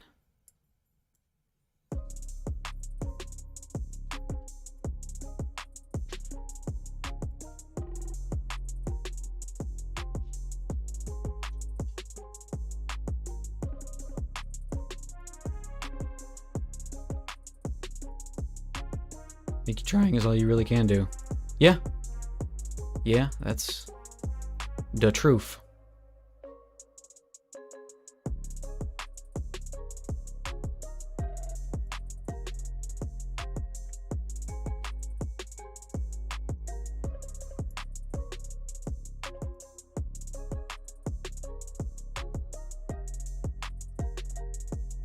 I could probably widen that out way more. Yeah, I think I need to. Because this is only going to be a pixel wide, and this thing's actually going to be kind of big.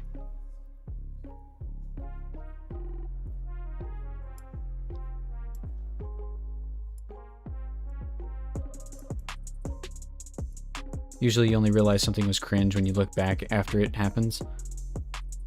My guy, I could tell you some stories.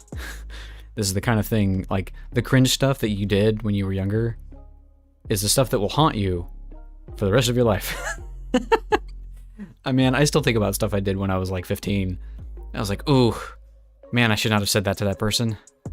If I could go back and like just grab myself by the neck and be like, hey, that thing you're thinking about saying to that person you're thinking about saying it to, don't do it. You will regret it.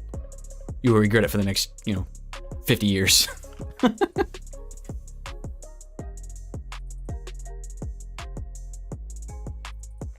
So yeah. Let's see, what am I doing here? I think I'm gonna bring this back down just a little.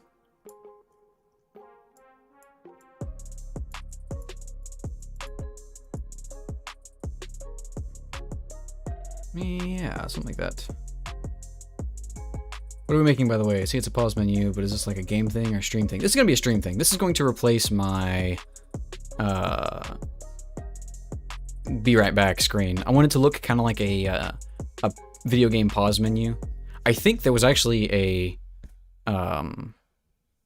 Pixel Dailies last week, close to the beginning of the month, or I say beginning of the month, a couple of weeks ago perhaps, that was pause menu. So it's only a little bit late.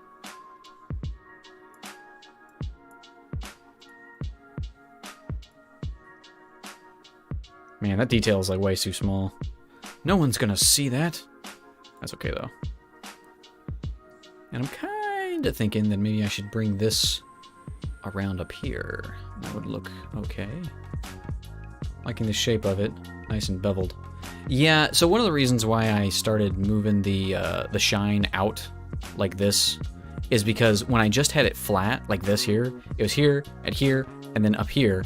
So it looked, I don't know, it looked super janky. It looked very unnatural and weird, and I did not like it. And you know what I'm also thinking? I kind of want to bring this down a little bit.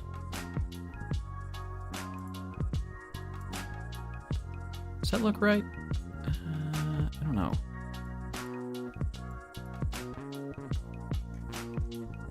But also, this should be wrong button.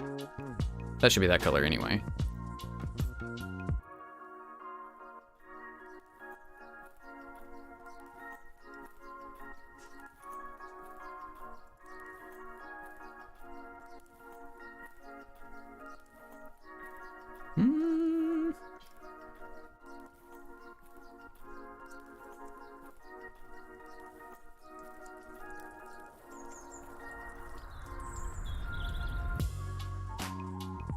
Yeah, I think that's...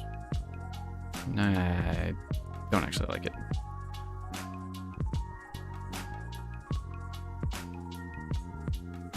I don't know.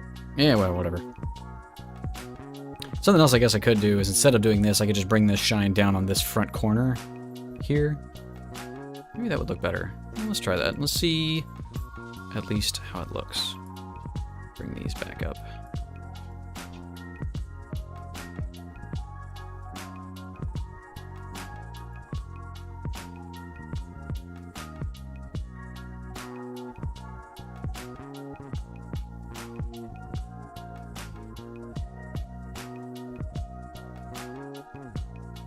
feel like I've got a little bit less space to work on or work with here.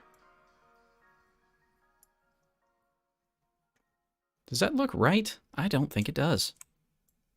I feel like I should move out of my small canvas size with pixel art. Seeing your magic shop makes me want to try larger scaled things. I mean, the magic shop is my largest scale thing I think I've worked on. I mean, technically this is, I guess, with the number of pixels that are in it, but this is basic shapes, really. And you know what else? You know what else? I'm gonna cheat here a little bit. I'm just gonna go ahead and put this like, dang it, like that. I guess double it up, and then we're gonna, oh yeah, magic. Looks beautiful. Beautiful, I tell you. Got the mystery shack thing, but that's massive. I want to find a nice middle ground. Yeah. So one of the things that I want to do is I want to get better at portraits. And so I think, I think Stardew Valley portraits are like 64 by 64. And I watched a video tutorial on how to do those. It's like 3 parts and I haven't finished it yet, but I don't know if I want to draw in the Stardew Valley style necessarily, but I think a 64 by 64 image would be a good place to get to as far as image resolution of a thing.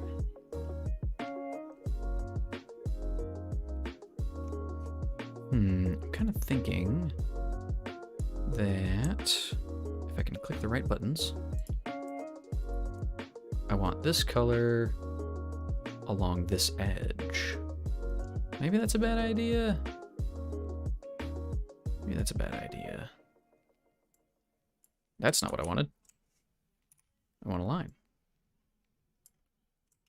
Okay.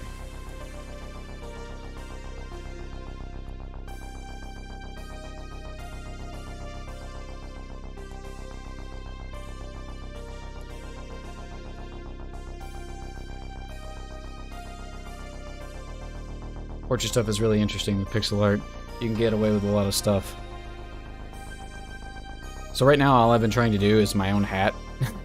I'm trying to draw this character in a higher resolution, and let me tell you, the hat is killing me. Is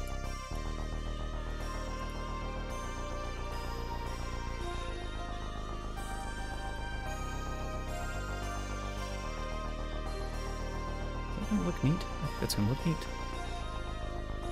I need this one to be significantly shorter, though. But when you say get away with a lot of stuff, what do you mean? As far as lacking certain facial details?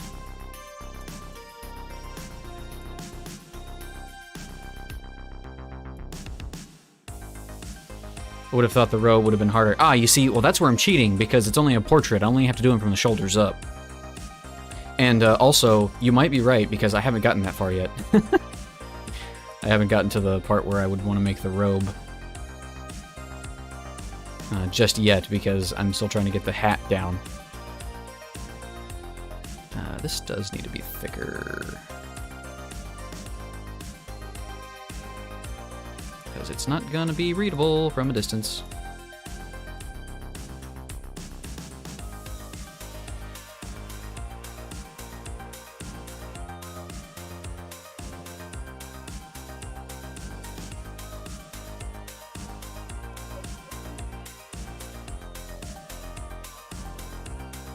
Yeah, that looks alright. You don't need to be as precise with details.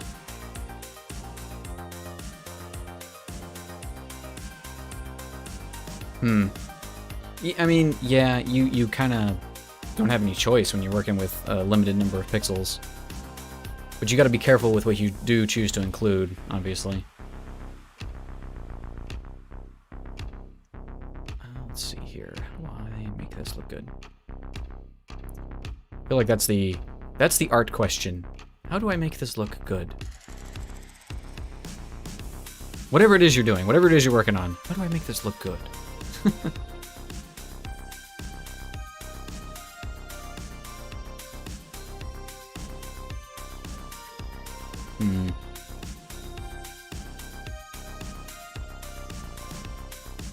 Pixels are kind of a blessing and a curse with how much detail that they allow. Yeah, they'll screw you over when you want to get something specific, but they'll really help you when you're trying to do, you know, big, easy stuff. And make it look detailed enough. I think I would like to have this shine and be like so. I probably need to bring this out some.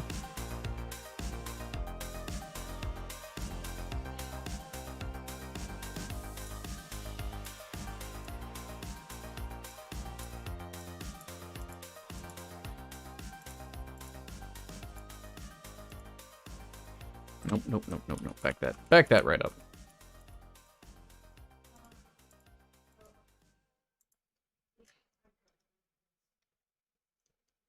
That looks good, but I don't know if it looks right. I really need to get a pixel. I really need to get a VTuber avatar because I think I can do some pretty entertaining facial expressions if I had the opportunity to do so. Sitting here making faces at my camera, or at my screen, which is not a camera.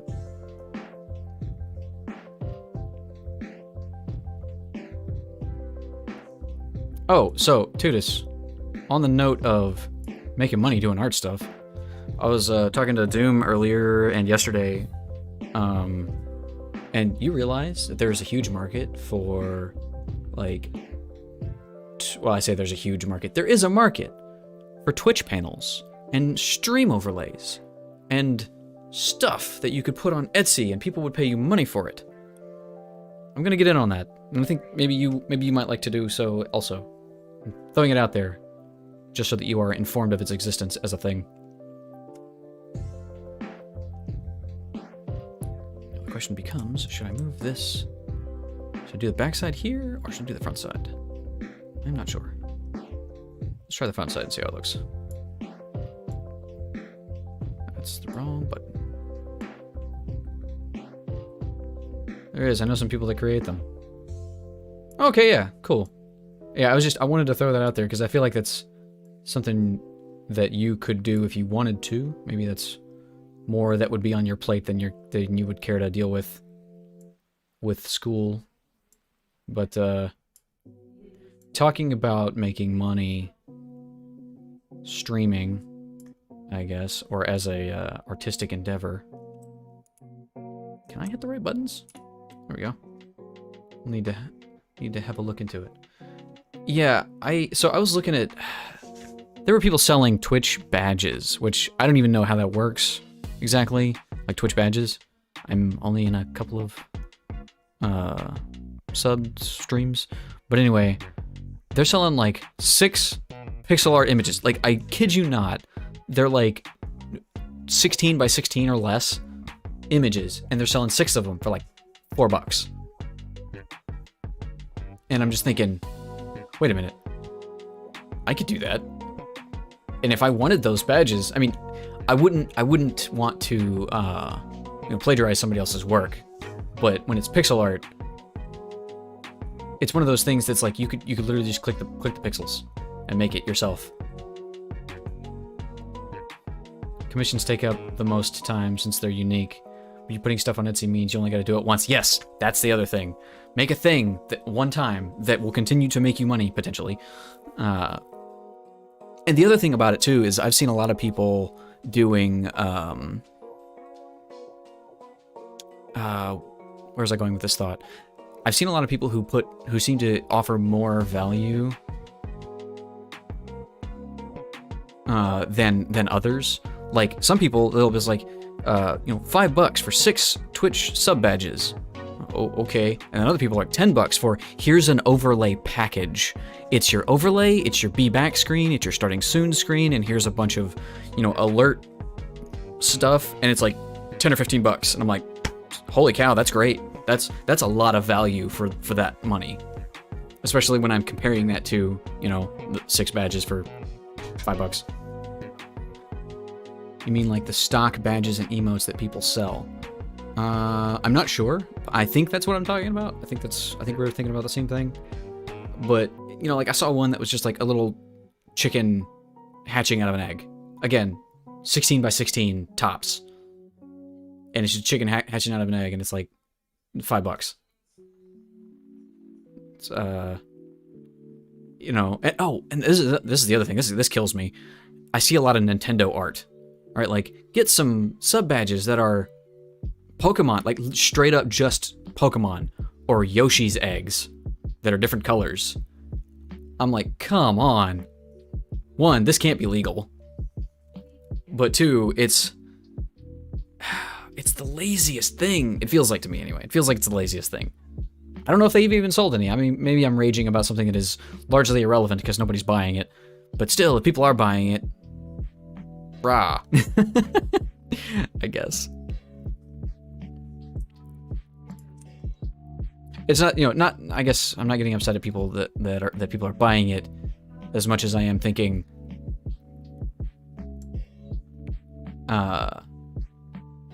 People are making money at this? I could be making money at this. Why am I not making money at this?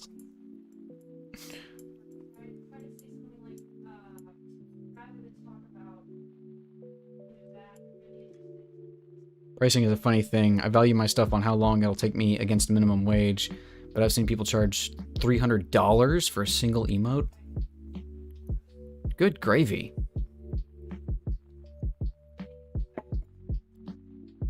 I mean, I know that professional emote artists are a thing.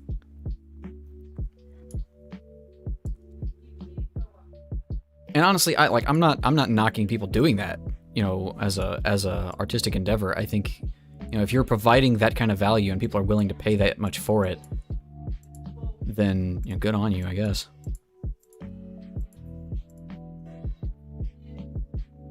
It's a thing of how much do you personally value your work? Yeah, and you do have to find that middle ground, right? Between what do you value your work at and what are other people willing to pay you for it? Am I doing this right? Is this the right way to go with this? I think it's not. I think this whole section is jacked up. That's just a gut feeling, though.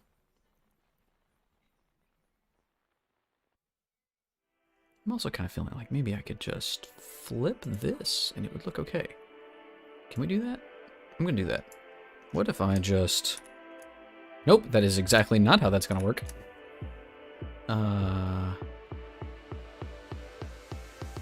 It would need to move. Like up here-ish? No. We'll leave that alone for now.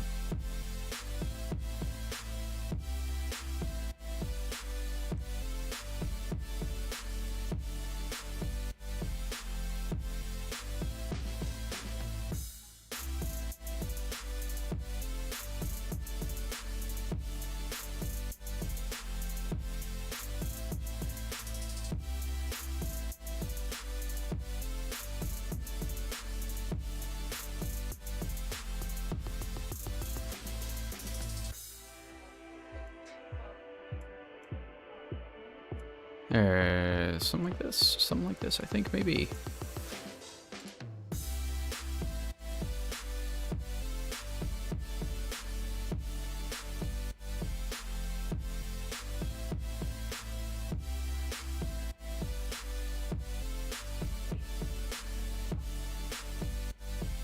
Yeah, I think that looks okay. I probably need to round off the bottom edge of that a little bit, but that's starting to come together a little bit. I remember on my first commission, I charged a friend what I thought was a reasonable, a horrifically low sum. And then the kind person was like, "Are you sure you don't want to charge more? I'm willing to pay more if needed."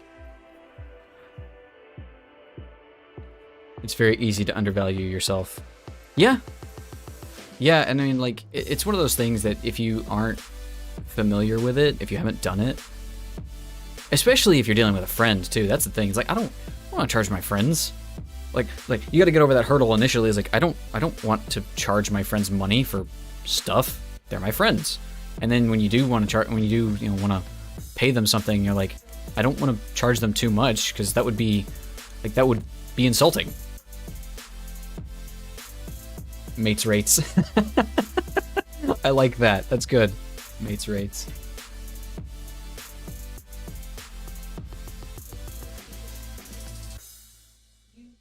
But yeah, it's hard. It's one of those things that you've got to. This is how industries are built, right? At some point, way back in the past, there wasn't an industry, and then people started charging money for things. It's one of the, that's the other thing. Like, what people will pay money for is always kind of up in the air. And you kind of have to feel it out. Like, some people will pay money for Twitch badges, emotes, which, I don't know, 10 years ago, paying money for that kind of thing probably would seem crazy to a lot of people. Probably seems crazy to a lot of people anyway. But you know what? Who cares? Make that money.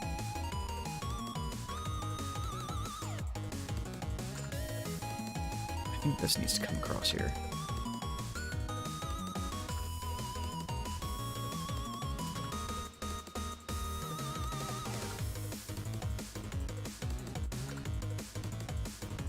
NFTs are a clear example of people will buy anything. Oh man, don't get me started. I'm sure that if you're in pixel art Twitter, you've seen that stuff everywhere. On the one hand, I hate it. Just because of this thing feels like a scam. It smells like a scam, and it quacks like a scam. It's probably a scam.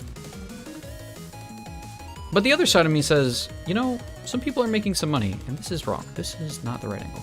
People are making money, and if it is a way for people to legitimately provide something that someone else is willing to pay money for, who am I to poo-poo that, I guess? But my biggest thing about the NFTs thing is that there's an environmental side of that I only kind of understand, and I don't like it.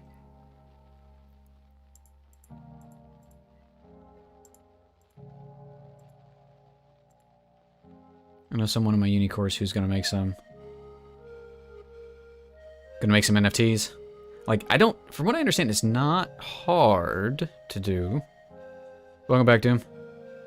Did you even lurk? Welcome back either way.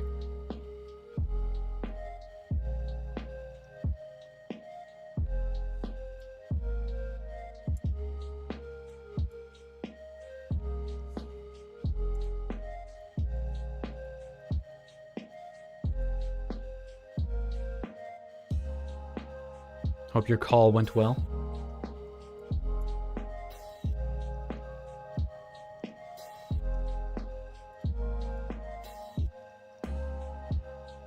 Yeah, that's coming together. That looks sick. And slick, which is what I think I meant to say to begin with.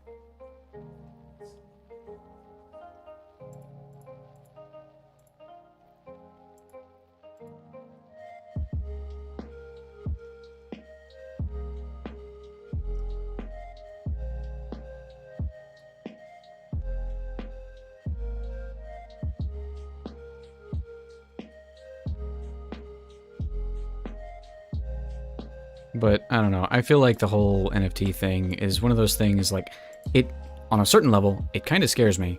Because I feel like it's going to be a thing that is inevitable, that comes to exist as part of our culture. And yet, it is not a good thing, generally. People buy anything, I'm doing the wrong things. I mean, no lie, you might be. Somebody is likely to buy, you know, anything.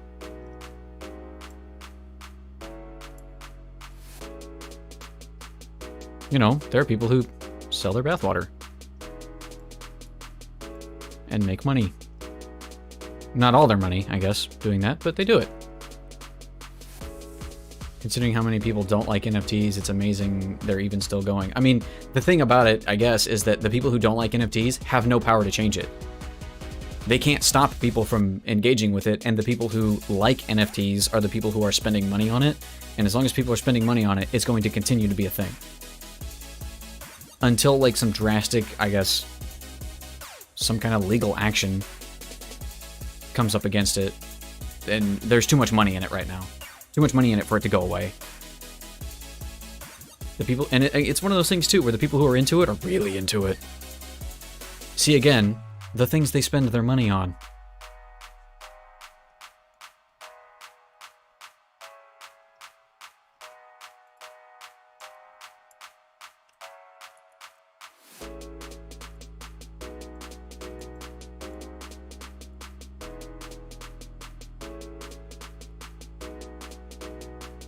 Does that look right? It doesn't look right at all. No, let us not do that. Let's bring that back down. And actually, we want to grab this color, and I'm not sure.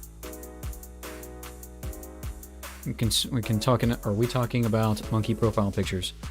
I mean, that one was, if I recall correctly, that one was definitely a scam. The guy who was in charge of that, quote unquote, in charge of that, just took the money and ran. And that's not really a thing going around anymore? Maybe I'm wrong. But yeah, that's kind of what we're discussing, Katie.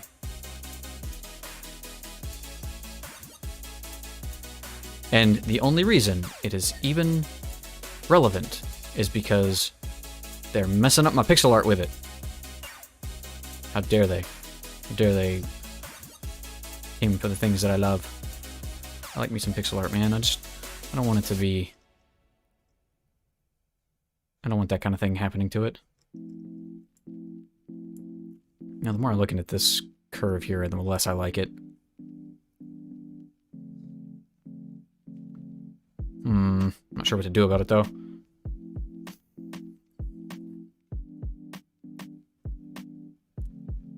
Adding the text to this is going to be the easiest part, and I'm so looking forward to it. Oh boy. So the reason there's still a thing is because all publicity is good publicity, at least the way it was explained to me. If people lose interest in NFTs and it loses the spotlight, then its little stock market thing it has going plummets. It's basically Beanie Babies. That's not a bad way to look at it, I think. You're probably right. It's because that's the thing for me. It's like I've never been able to see the value in it. Like, other than the fact that people are throwing money at it and will pay for it, that gives it value, but, like, does it have any inherent value? It's kind of pointless trying to stop people doing things you find distasteful. That's a losing battle. At least, you know, forcing them to stop it. But, like, if you can be a part of the conversation around a thing and influence opinion on that thing, then you have an effect. You have some kind of an effect on the existence of that thing. Okay, so I'm looking at this thing, guys. I'm sorry, I'm derailing the conversation back to me here. The shines. I like the ones in the top left corner and the bottom right corner. I like how this looks, but the left bottom and top right, they look funny to me, and I don't think I like it.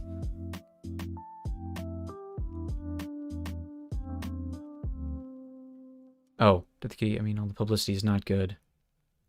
There's a lot of publicity about it. It's bad, about how it's bad for the environment. Yeah, that's what I keep seeing too. But y'all tell me, what do you think I should do? Should I change the way that these shines come in? Or what? How would this look better? How do I make it look good?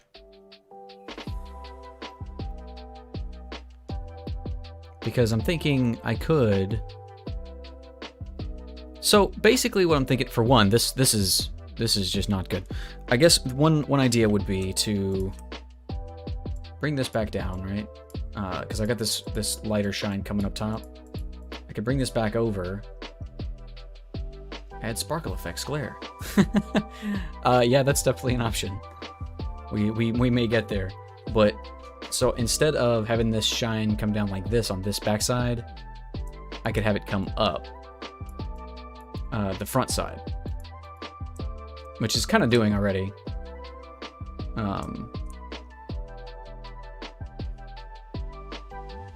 But like, see how it's curving down into this here?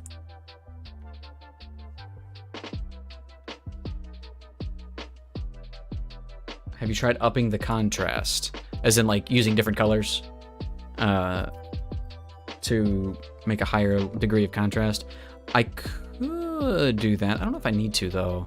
Just because looking at this from a distance, oh yeah, those actually show up really good. Even though they're only a few pixels. I like how these colors contrast with one another.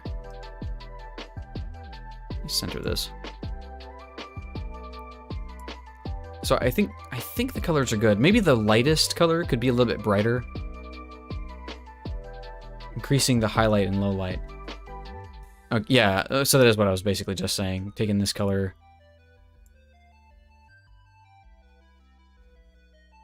up in the brightness a bit. Actually, you know what? I'll do that. Crud, what have I done? What did I just click? What did I just unclick? Do this.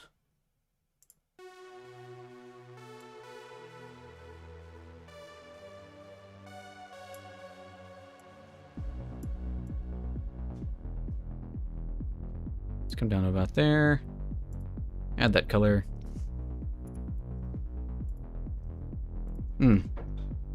Yeah, no, you're right. That's a good move. We gonna do that.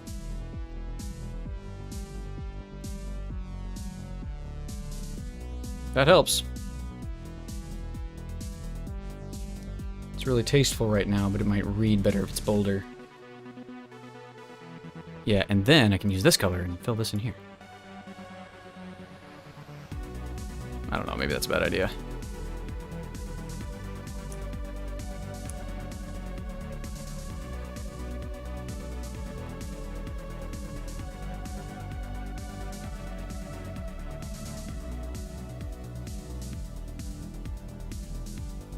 Yeah, and that would let me bring this corner down. Of course, I'd have to draw the corner back in.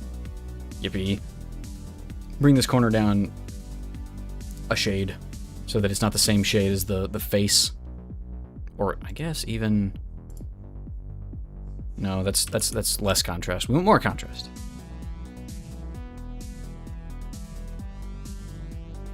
And I can't go much darker than this, because darker than this is just black.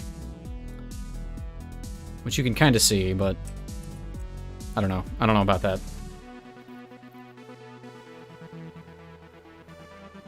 So I think what I'm going to do before we finish up here is let's add some text. Oh, we never got to the banana. I totally forgot about it. I got too busy talking about making money. Let's see.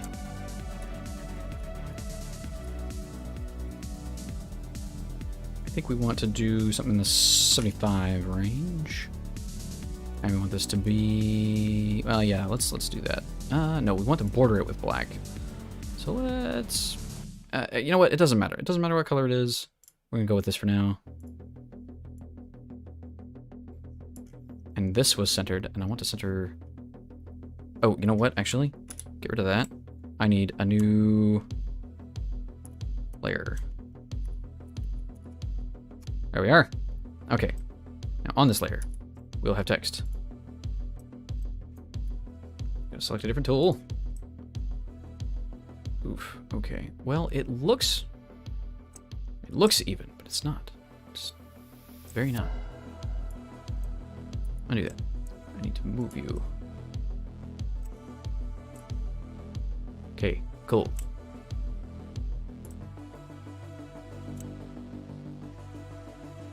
Crud. Give me the text and stop selecting things. I just want to move it a few pixels.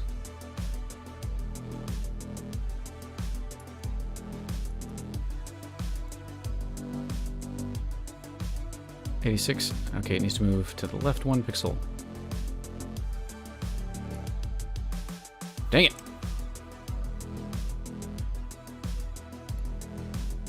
There. What do you think of that? One more. I find that the actual text spaces the letters out quite a bit.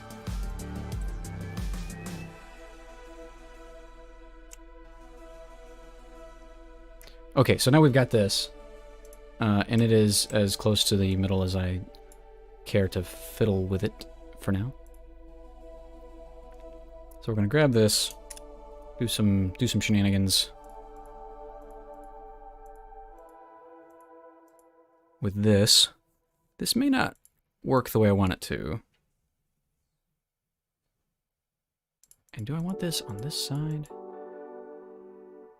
One of these is going to make it look like it's embossed. The other one's going to make it look like it's engraved. This makes it look like it's embossed at the moment. Which is fine. We can flip it, actually. Have it be selected. Yeah, I was browsing Etsy, and people really love buying Twitch panels and badges from there. Yeah, Etsy has a really big digital download model. And why not? That's not what I wanted. I need Shift O. It's a good model if you can get into it. Okay, and now we're gonna go the other side.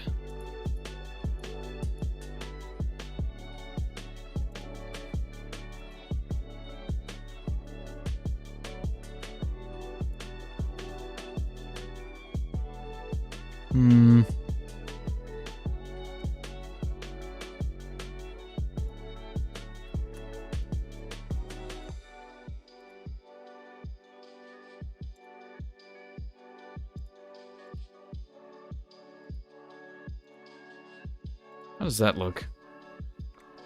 Honestly, not to say it doesn't take skill to make that stuff, but I think I could probably make decent Twitch assets. You probably could. I am currently in the process myself. I'm making some. Most of the stuff I make is for me, though.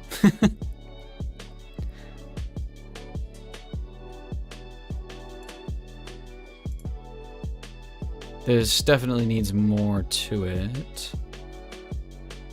But could be really fancy. Do this nonsense. Ooh. Ooh. Look at that. How shiny are we?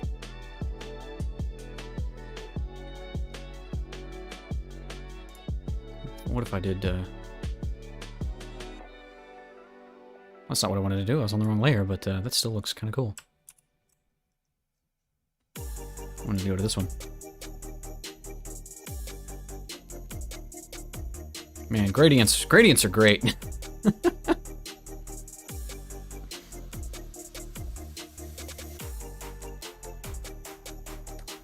not sure if that looks right.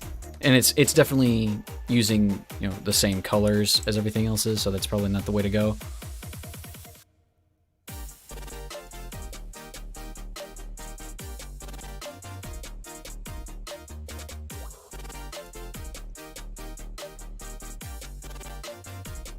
I try my hand at it. I like categorizing things. Twitch overlays just seem like visual categorization to me. I mean, yeah. You are not wrong.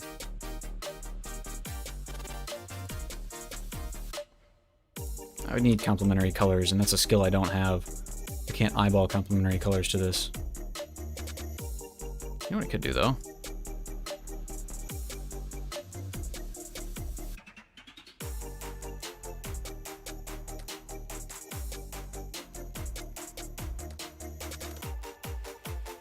Do that. Select the text. And turn this off, turn that off. Then we can just hue shift it.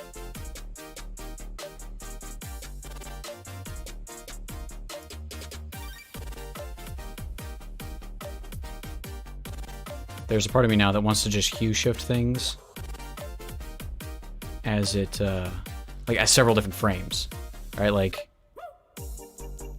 do 10 frames of it hue shifting 10 steps or 10 points or whatever every time. Make it a GIF. That would be cool. I could do that. I have the technology.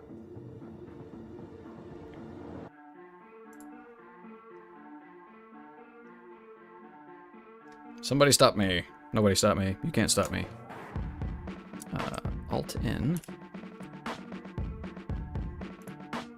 Man, I need this on a hotkey. Control-U. 10. Let's do 15.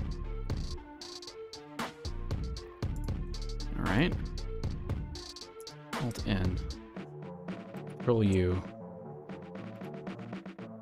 15. Alt-N.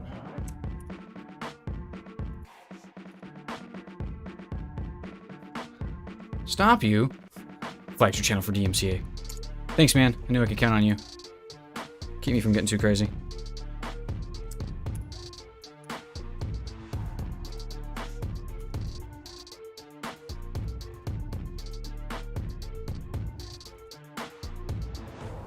What?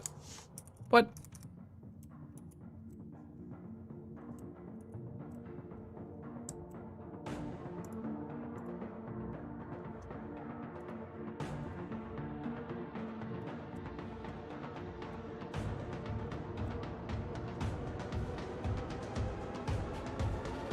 Why did it do that?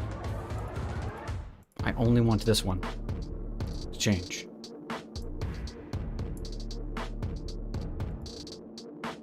I guess we gotta go back and do it again. That one should be right. This one.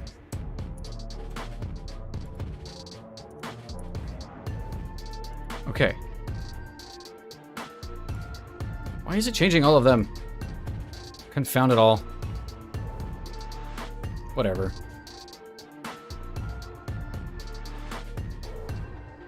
Well, phooey. It's not even letting me. It's not even letting me. Not even letting me have any fun. Ugh. So I'm gonna have it shift colors, and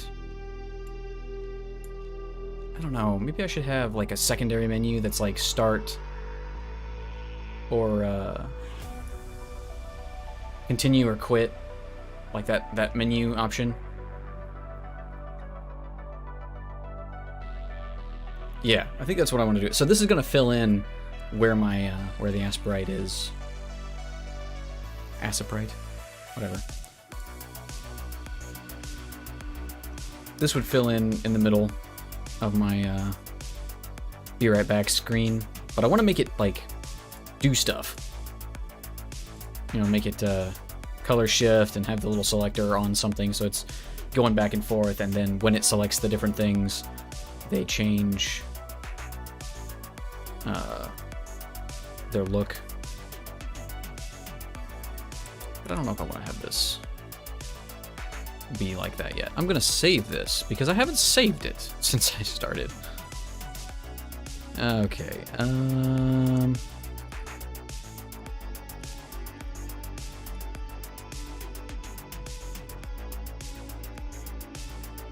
okay, folks, I've gone past the hour. I think I'm going to go ahead and call it here. We will pick this up probably... I say we'll pick this up on Monday, but I'm probably going to work on it between now and then. Want to say thank you for everybody showing up. I really do appreciate it. If you're here and you haven't said anything in chat, you are welcome to be here, and we are greatly appreciated, but I'd even more appreciate it if you drop a follow. It's free, and it really helps out. Thank you, everybody, for coming. Oh wait, I can see you out in the shop. Thanks for everybody for stopping by my shop. We make pixel art here. We don't sell anything yet, but soon we will. I'm gonna drop some shout outs in chat, and then we're gonna head on out. So again, thank you everybody for stopping by, and I'll see you next time. And until I do, safe travels out there.